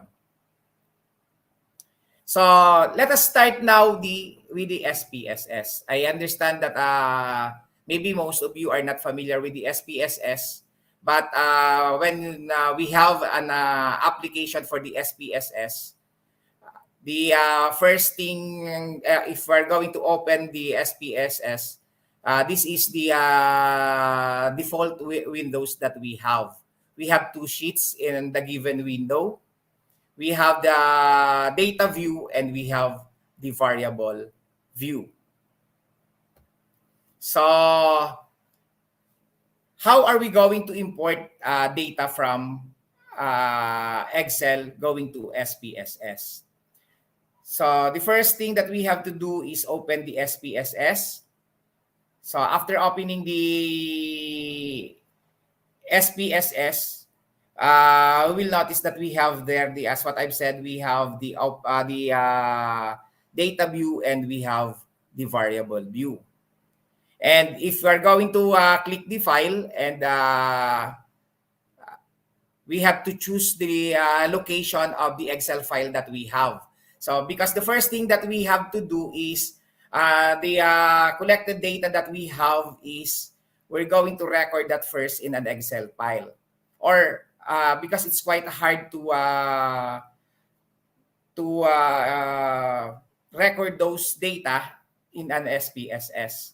That's why when we have collected data, it is advised to record that in an Excel file, because it is easy to import data from the Excel files going to SPSS. That's why if we're going to click the file in the SPSS that we have, and we're going to choose the location of the Excel file wherein our collected data is being summarized. So simply click OK, and definitely the our data will be imported to SPSS. And from that, we will be having now our type of data that we have. If we are going to click the view data, the set of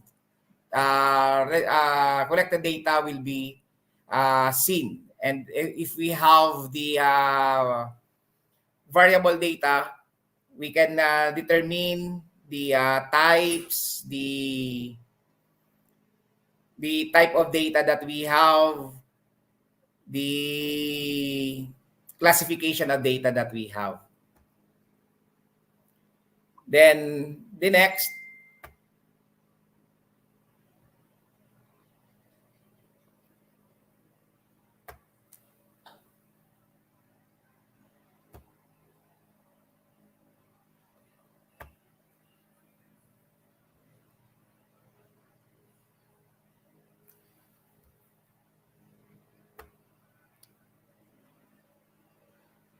I'm so sorry. I think there is a problem with my internet connection.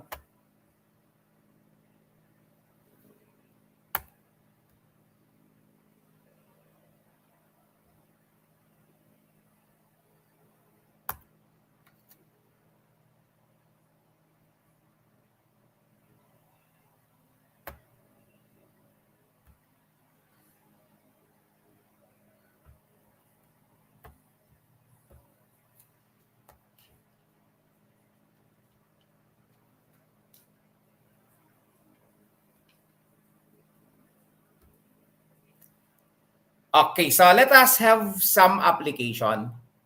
So looking back on the problems that we have. So as what I've said, we're going to start with the statement of the problem, which is the hypothesis testing. So from the hypothesis testing, we have now the research design. And let's say an example, the statement of the problem of sample research is this one. So what is the demographic profile of the participants? What is the level of performance in the pre-test and post-test mean score? What are the perception of the students in the following subjects: math, science, English? So these are the from these three possible statement of the problem, we can easily get the the descriptive value of our given research. For the descriptive, so we can get the demographics and the pre-test, post-test, and same with the perception of the students in terms of Likert method, Likert scale rather. So to determine the inferential statistics, number 4, is there significant difference of the pre-test and post-test mean score? Is there significant effect on the perception on the academic subject of the students in terms of age, and gender? So as what I've said, we have now the statement of the problem. We have now the possible hypothesis testing.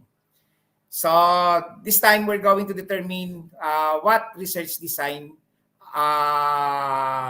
do we have. So we have descriptive experimental design. So descriptive in terms of we're going to using the three statement of the first three statement of the problem, we can get the descriptive analysis on that. As an experimental design, we can we can determine the significant difference on the pre-test and post-test. and for the significant effect on the perception of the academic subject of the on the academic subject of the students in terms of age. So assuming or example, these are the collected data that we have. So we have 30 respondents, and the collected data are gender represented by as what I've said, this is an example of an ordinal. So gender is an example of ordinal. And this is represented as a number. 1 is referring to female as a legend, and 2 is referring to male.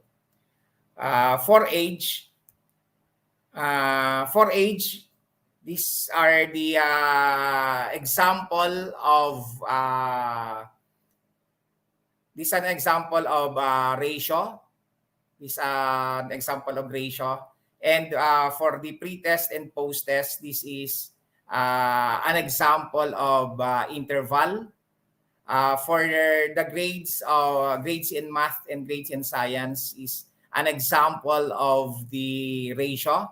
For the perception about math, about science, and about English is ordinal. So the comparison of the participants, as what I've said, so we're going to start with the data, the sample, and the purpose in order to determine what statistical test is suited in that example data. So as what I've said before, so when we have gender that is considered as nominal, and absolutely for the purpose, we can compute that using descriptive analysis using frequency and percentage. And based on the, if we have an ordinal data, so based on the example that we have, the perception in math, science, in English is an example of ordinal. And absolutely, using descriptive analysis, it is suggested, highly suggested to apply the statistical test using frequency and percentage. And for the interval, we have pre and post test, and we're going to get the mean and ranking. So since we have also a data for our, which is considered as ratio, as part of the level of measurement, the example of that are the grades of the students in math and science. That's why it is suggested, based on the purpose that we have, to apply the mean and ranking in the descriptive statistics. Then for the sample, so between subject design, we have 2 samples for the pre and post test. So pre and post test is an example of 2 designs, because the pre-test and post-test, I'm sorry, so supposedly the pre-test and post-test is an example of 1 sample to measure, while the grades in math and science is an example of the 2 samples. So for the purpose, if there is significant difference on the pre-test and post-test mean score, it is suggested to use paired t-test. Then if there's for the hypothesis that for the testing hypothesis, if there is significant effect on the perception on the academic subjects of the students in terms of age, gender, it is advisable to use linear regression. So in that case, so to solve now, given those data, when we're going to solve for descriptive analysis, as what I've said, so when we're going to solve for the gender and perception, we are advised to use descriptive analysis using frequency. So frequency and percentage is advisable to use in this type of problem. So using is SPSS, simply click analyze, and then we have here after clicking analyze, the descriptive statistics will come up, and click the frequencies. After clicking those frequencies that we have, so automatically the result, if you're going to click OK, the result of the SPSS will give us this. So for the gender, the perception about math, then the perception about science. So that's why when we are solving for the descriptive analysis for gender and perception, we are advised to use we are advised to look for the frequency by clicking analyze, descriptive statistics, and frequency. And then the next,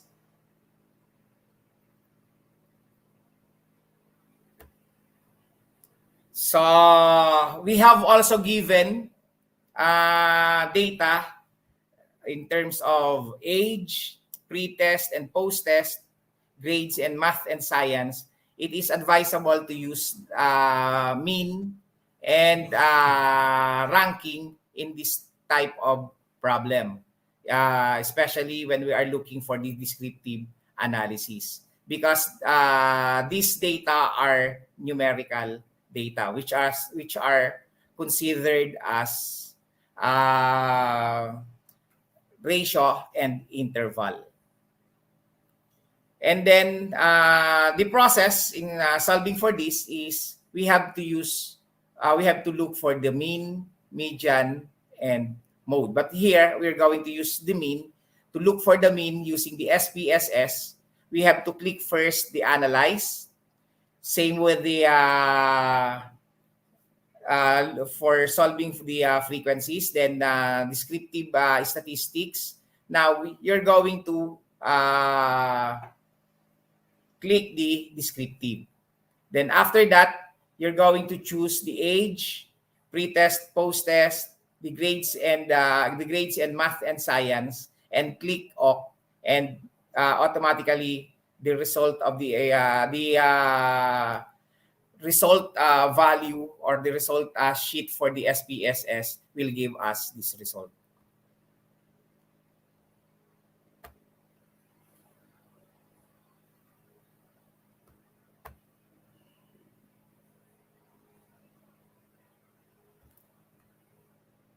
And then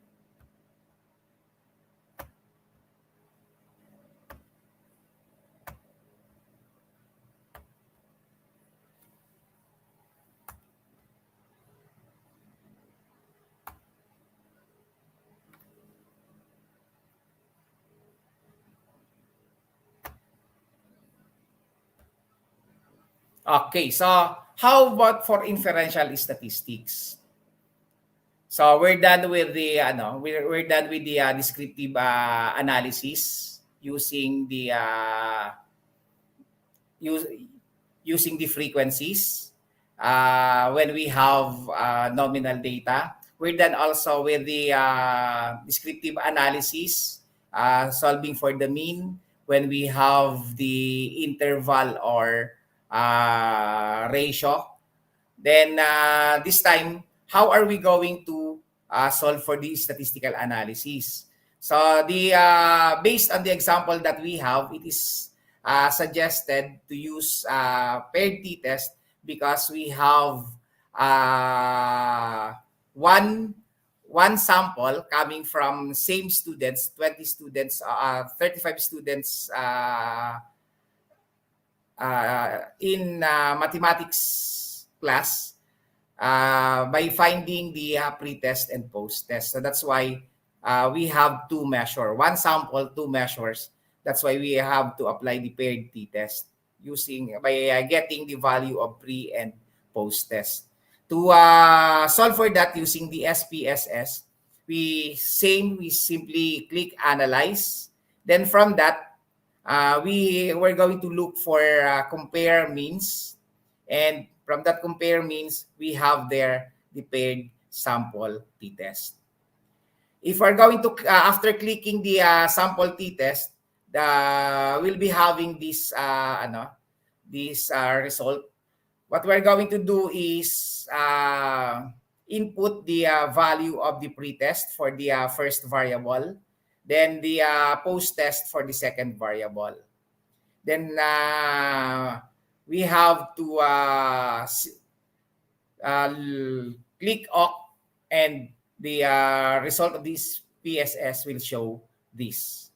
So this is the paired t-test between pre-test and post-test, wherein the value for the t-test, so this is now the test statistics that we have, the one that we are the one that we are going to look for. This is negative 36.77, 36.774. And this is the p-value that we have. So since the p-value are the significant difference that we are using in this type of problem is 0.05, and the significance is 0.0, or the p-value is 0.00.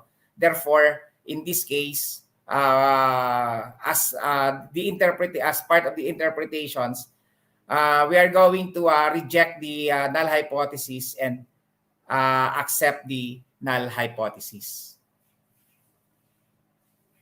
And similarly, for the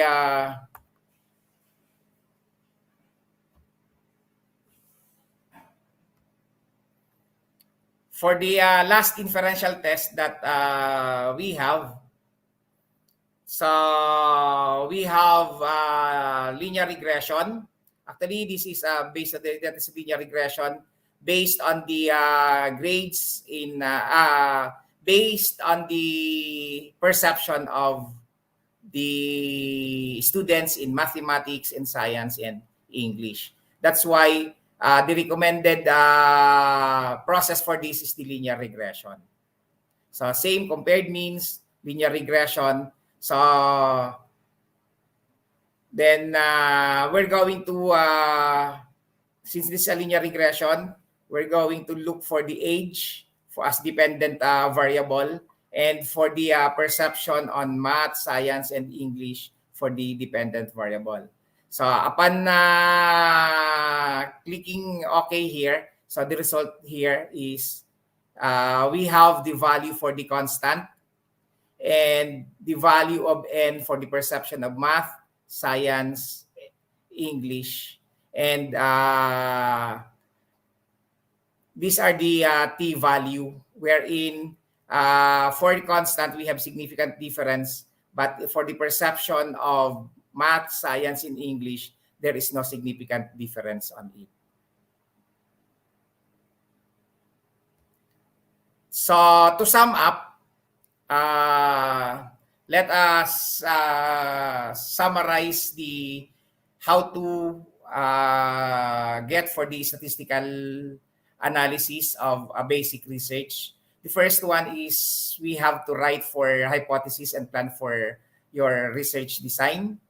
We have to collect the data from a sample or from the participants. We have to summarize the data from the participants that we have using descriptive statistics. And in order to answer the descriptive analysis for the statement of the problem. And for the inferential statistics, we have to, for the testing the hypothesis, we have to test the hypothesis and make estimates with inferential statistics. And after that, we have to interpret your result. Then in order to guide on the statistical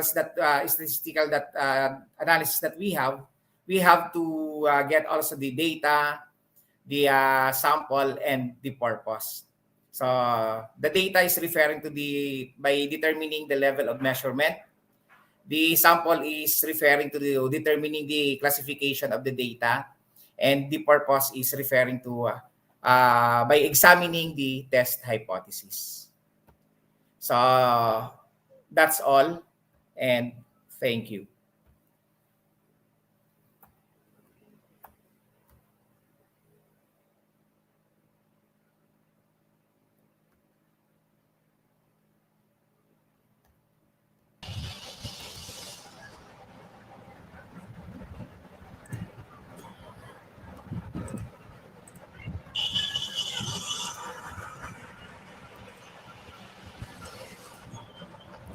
Thank you so much, sir. Thank you for sharing your valuable presentation with our participants.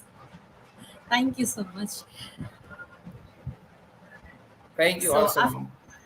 after our quiz competition session, we'll come back with both of you in our Q&A session. So, till then, please stay with us.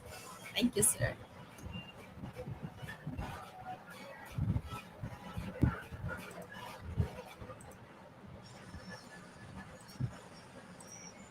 So, my dear lovely audience, get ready for our quiz competition.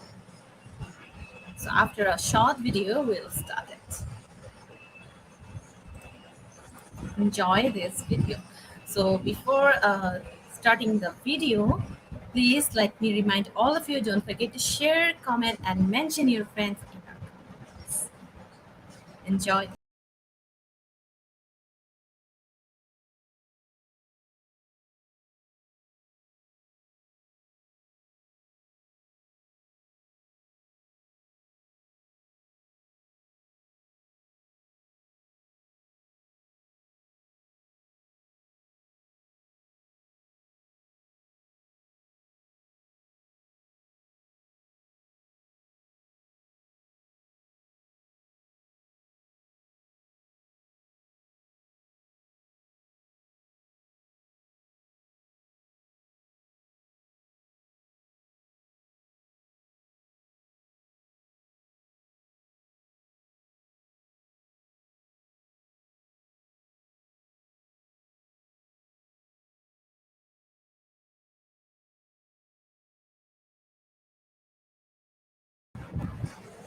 Welcome everyone in our quiz competition session.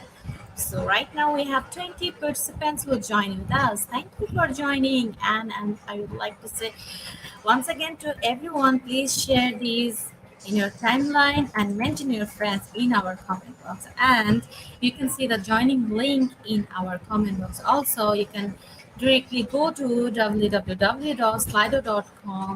give your full name that you want to print in certificate, and the code is IGP quiz.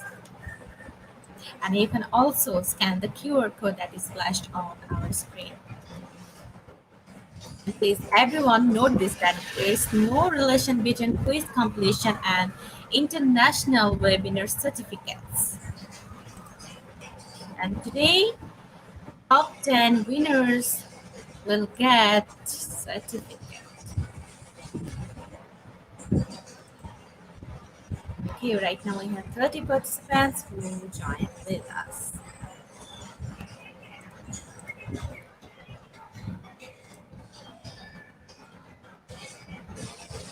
Let me tell you once again, you can see the joining link in our comment box, or you can browse Chrome and directly go to www.slido.com.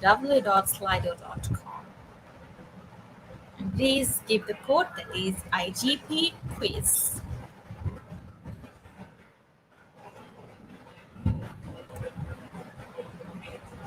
We have right now 36 participants who joined with us. Thank you for joining. Right now I can see Napoleon B. Torciliano, Ellen, Junaline, Mary Ella, Irma, Brian June, Colleen, Andrew John, Cherry, Crispiniano Di Candido, Bibet, Andrew, Chama Bendelada, Abed de la Cruz, Michael, we have Jerome, Eric, Gloria, Christina, Emily, Roena, Ricky Kalima, and Ellen. Right now we have 39 participants.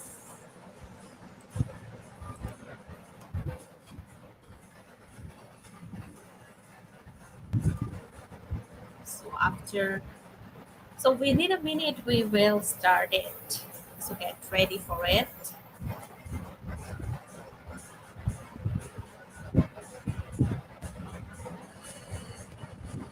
Okay, 41 participants right now we have.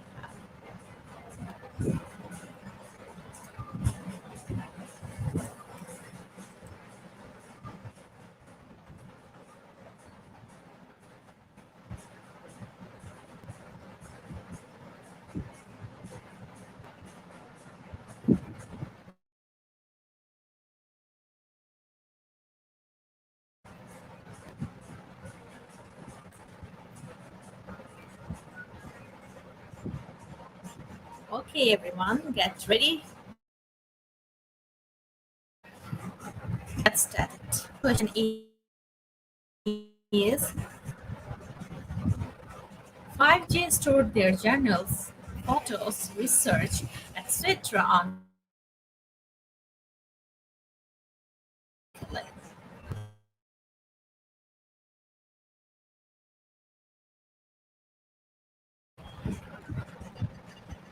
The time is up, and the correct answer is participants get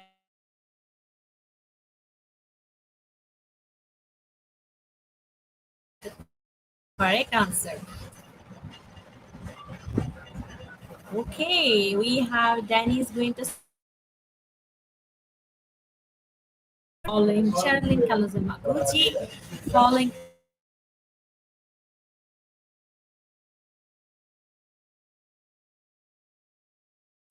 Ricky Kalima. So congratulations to top 5 winners. Let's see our next question. What does Wakelet do? Stores collections of web pages or creates slideshows? You have to choose one answer.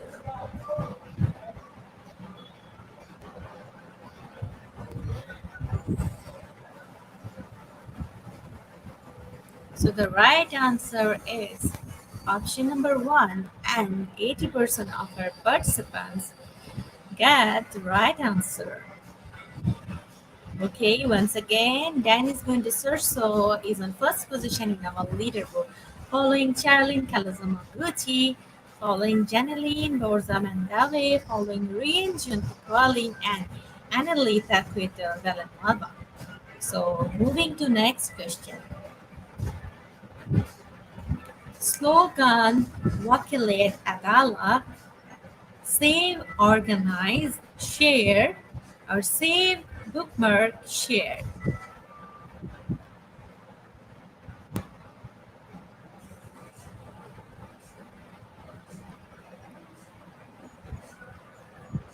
So the right answer is option number one. And 93% of our participants get the correct answer.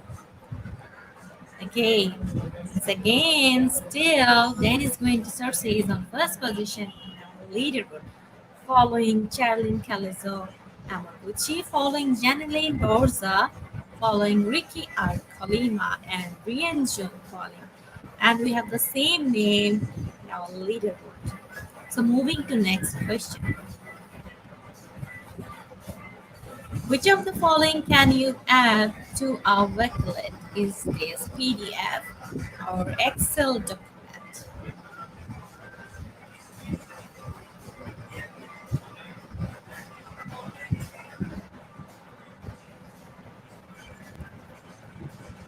Time is up. Let's see the right answer. It is option number one, and 76% of our participants choose the right answer. Okay, still now Dan is going to search the leading on first position in our leaderboard. Following Charlene Kalzamaguchi, following Ricky R. Kalima, following Rian June Pauling, and Christina Vita Rosario. So congratulations everyone. Let's see our next question. Research, sourcing visual and written information to inform design decisions, or sourcing written information related to design. So, what is research? The definition of research. You have to choose one.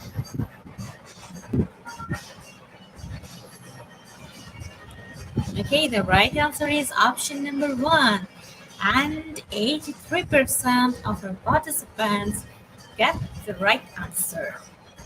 Okay, again, Dennis Guinda Sorso is on first position in our leaderboard, following Sherilyn Calazamaguchi, following Rian Jun following Ricky Arkalima and Christiana Vidal Rosario. So moving to next question. A research objective should specify from whom and what information should be gathered or sourcing information to inspire design.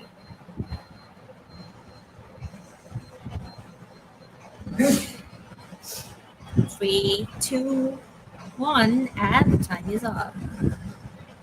So the right answer is option number one, that is specify from whom and what information should be gathered. And 98% of our majority participants get the right answer, only 2%.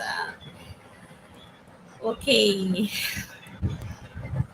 let's see the leaderboard. Okay, we have again Dennis going to search on first position in our leaderboard, following Charlene Calazzo Yamaguchi, following Ranjan Calling. We have Christina Vidan Rosario and Ricky Akari. Now we have still the same name on our leaderboard. Let's see, do you have any change in this question? What is primary research? First-hand data collected by a business or data that is already available to use.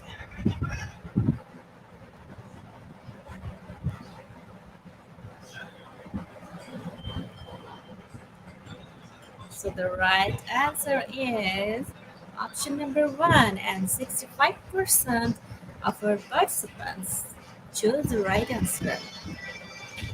Okay, still Dan is going to leading on first position in our leaderboard, and we have the same name on our leaderboard. Charlene Calazamaguchi, Ranjan Piccoli, Christina Vidal Rosario, and Ricky Arcolina.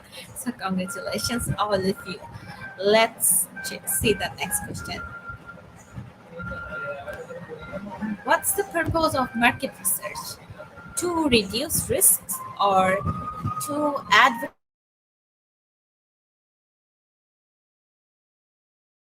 your product? So we are still waiting for the answer. Okay, time is up. And the right answer is option number one. And 54% of our participants get the right answer. Okay, in the leaderboard, we have still our five winners' name. They are still the same. Okay.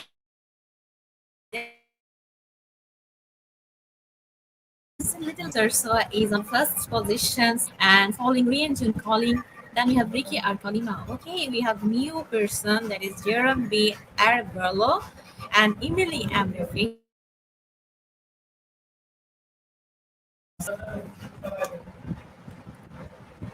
Which of these are objectives of market research? To discover the needs and wants of customers, or to find out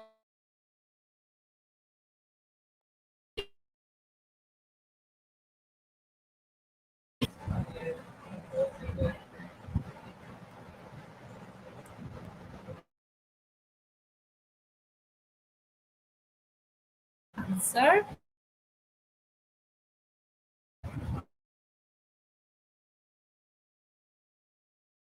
Option number one, to discover the needs and wants of customers, and 89% of our participants choose the right answer.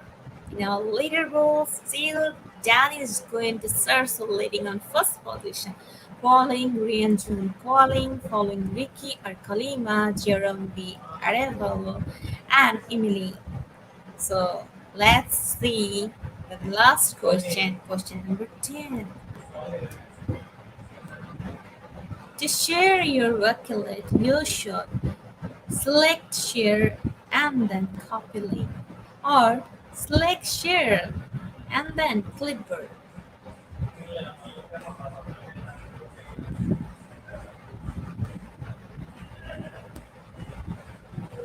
So the right answer is option number one. Select share and then copy link, and 89% of our participants get the correct answer. So let's see the surprise winners.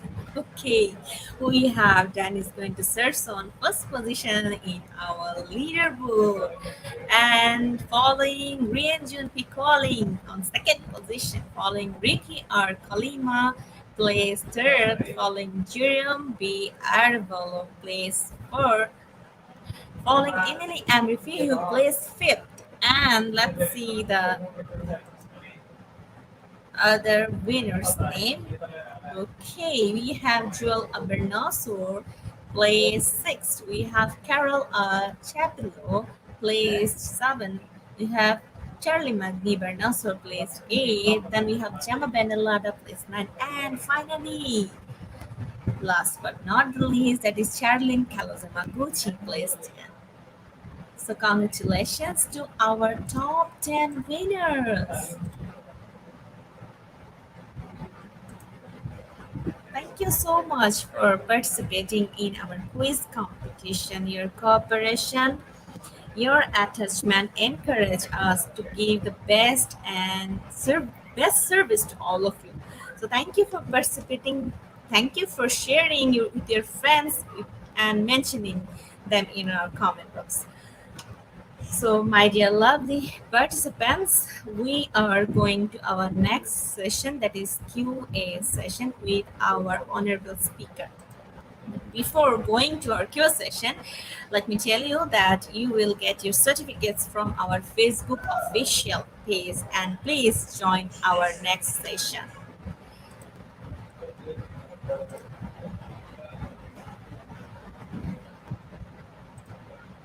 Right now, after this short video, we will start our QA.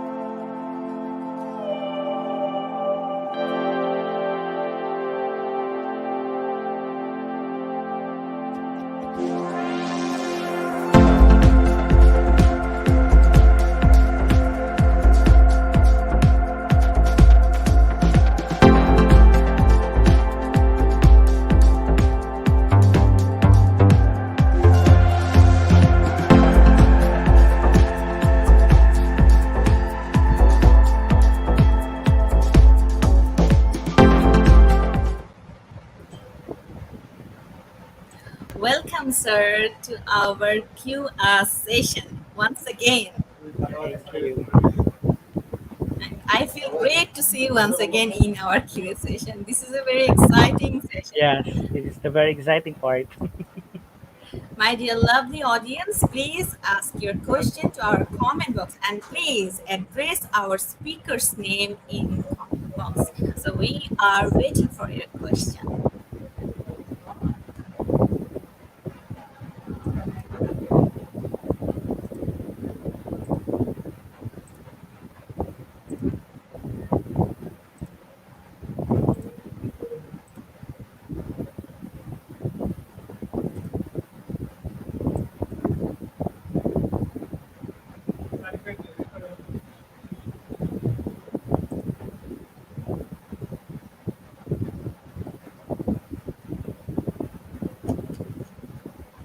dear audience, please ask your question that you want to ask our speaker and please address speaker's name in comment box and we are still waiting for your question.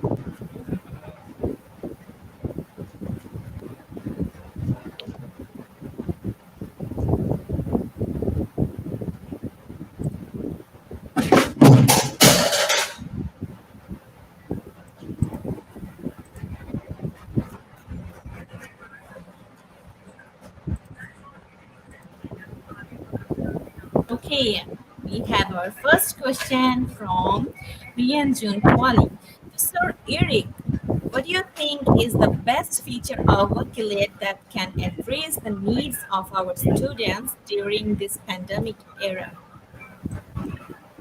For me, the best feature of Wakelet, aside for being an online platform, right? So they don't need to go to exact location, but of course, the collaboration that we have or Wakelet offering to our students, so the students can share their ideas at their comfort location.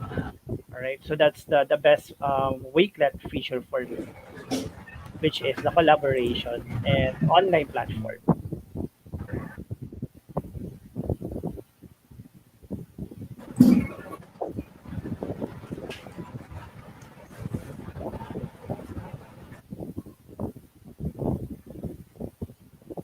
Thank you, sir. Thank you,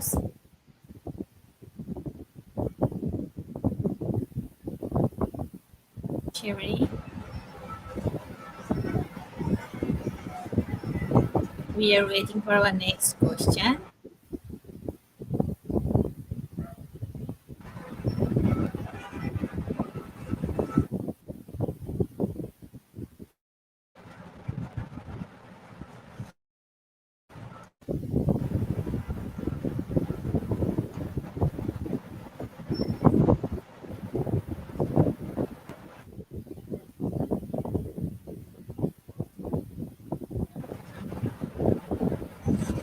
Okay, we have our next question from Ma'am Rena.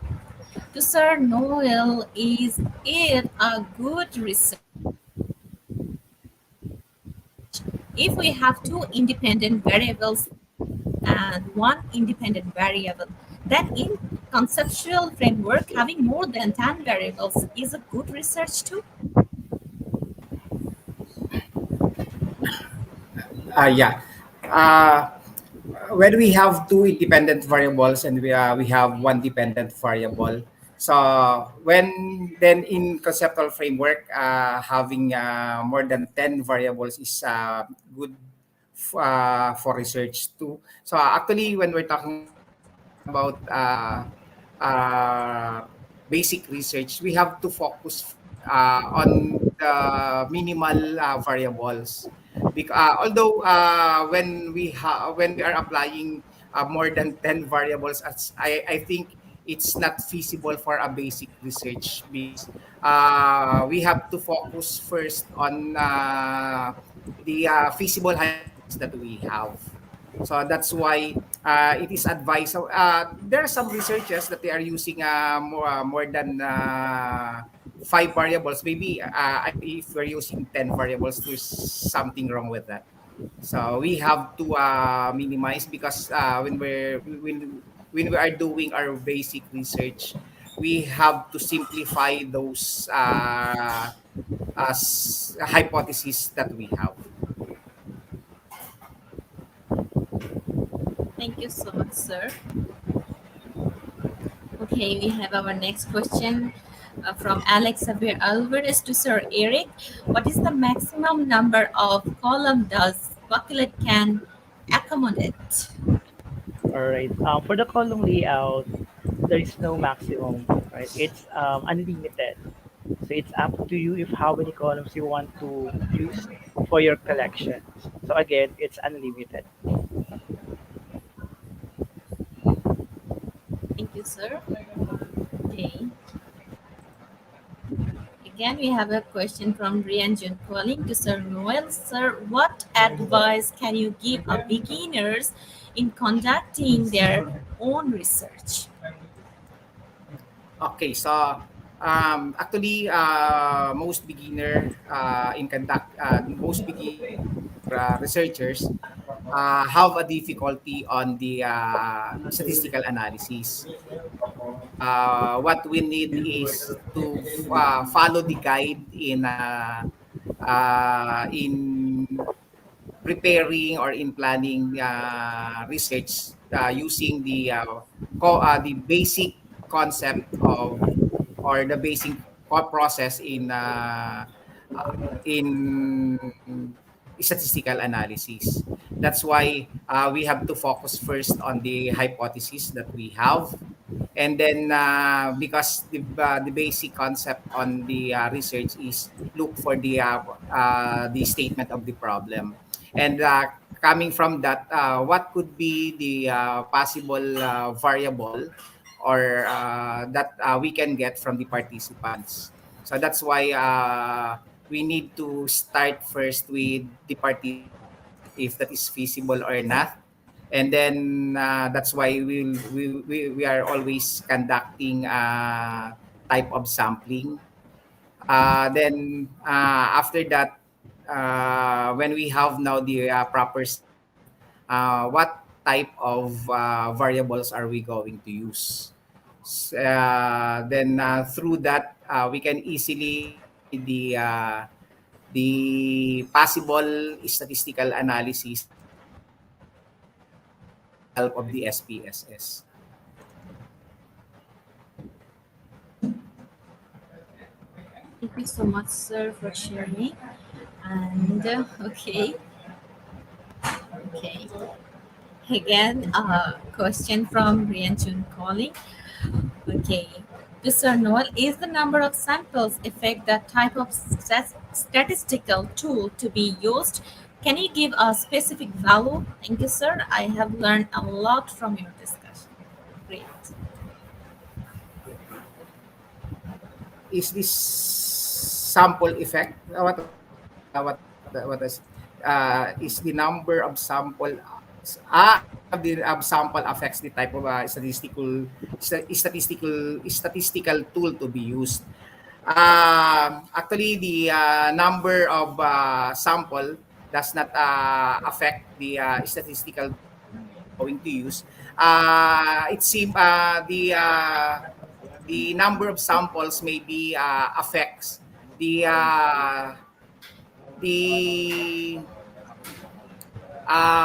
it affects if we have a reliable if we have the what's called this if we have a reliable number of samples wherein the that sample population represent the whole populations. So that is the essence of getting the number of samples. Because if it does not represent the number of populations that we have, so the whatever the result of the statistical tools, that will not be reliable also. Can you give a specific value? So actually, we have a lot of sample size computations. As what I've said, we can use the different online calculator, uh, but the most of the basic research are using uh, more than 30 and above. So that is the basic ano talaga. That is the minimum value for the sample number of samples or the number of basic ones.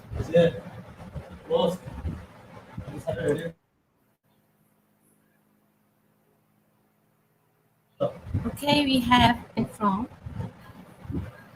Rihanna. To Sir Noel, what are the factors we need to consider when using the Cronbach alpha? When it is appropriate to use?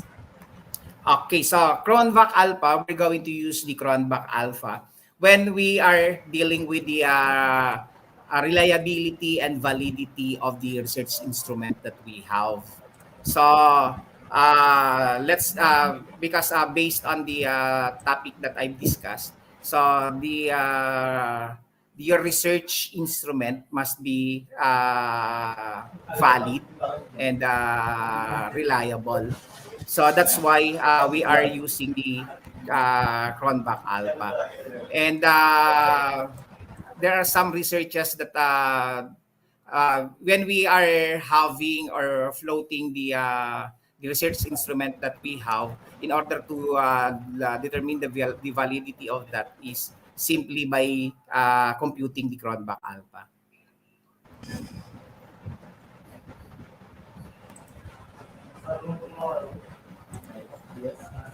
Thank you so much, sir, to both of you. And uh, we are honored to have both of you in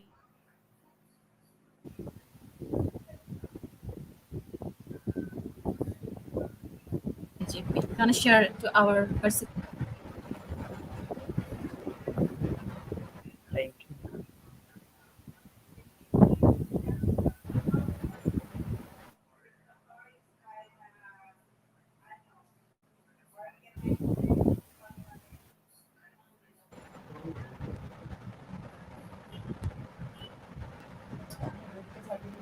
Can you hear me, sir? I'm sorry. Hello? Yes, sir. Can you hear me? Yeah, I can hear you now. Yes, Okay, we I can hear you think now. yes, because of network issue. Um, So thank you so much, sir. Thank you for sharing your knowledge with our participants. And really, we learned a lot of from both of you. It's a great presentation.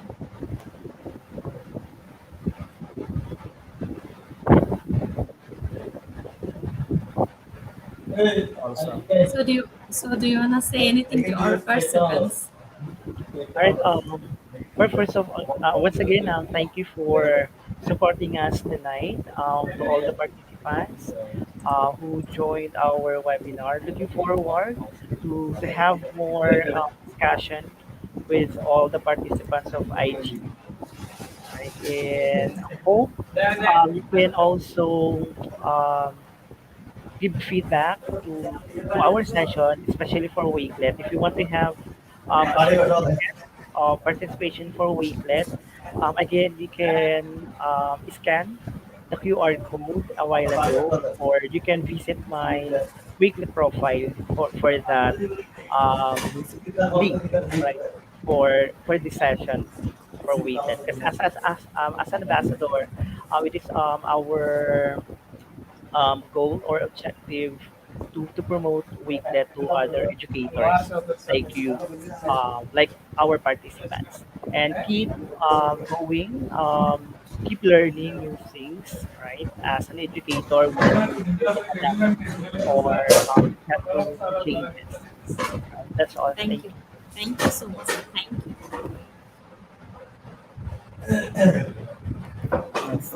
Thank you very much also for the participants. And I'm sorry for the internet disruption, and I understand that I have a lot of problems in with the internet connections. But still, I'm looking forward for, and I do hope that you learn a lot from the discussion that I gave you this today. Thank you very much. Thank you so much, sir. Thank you. Have a good day, sir.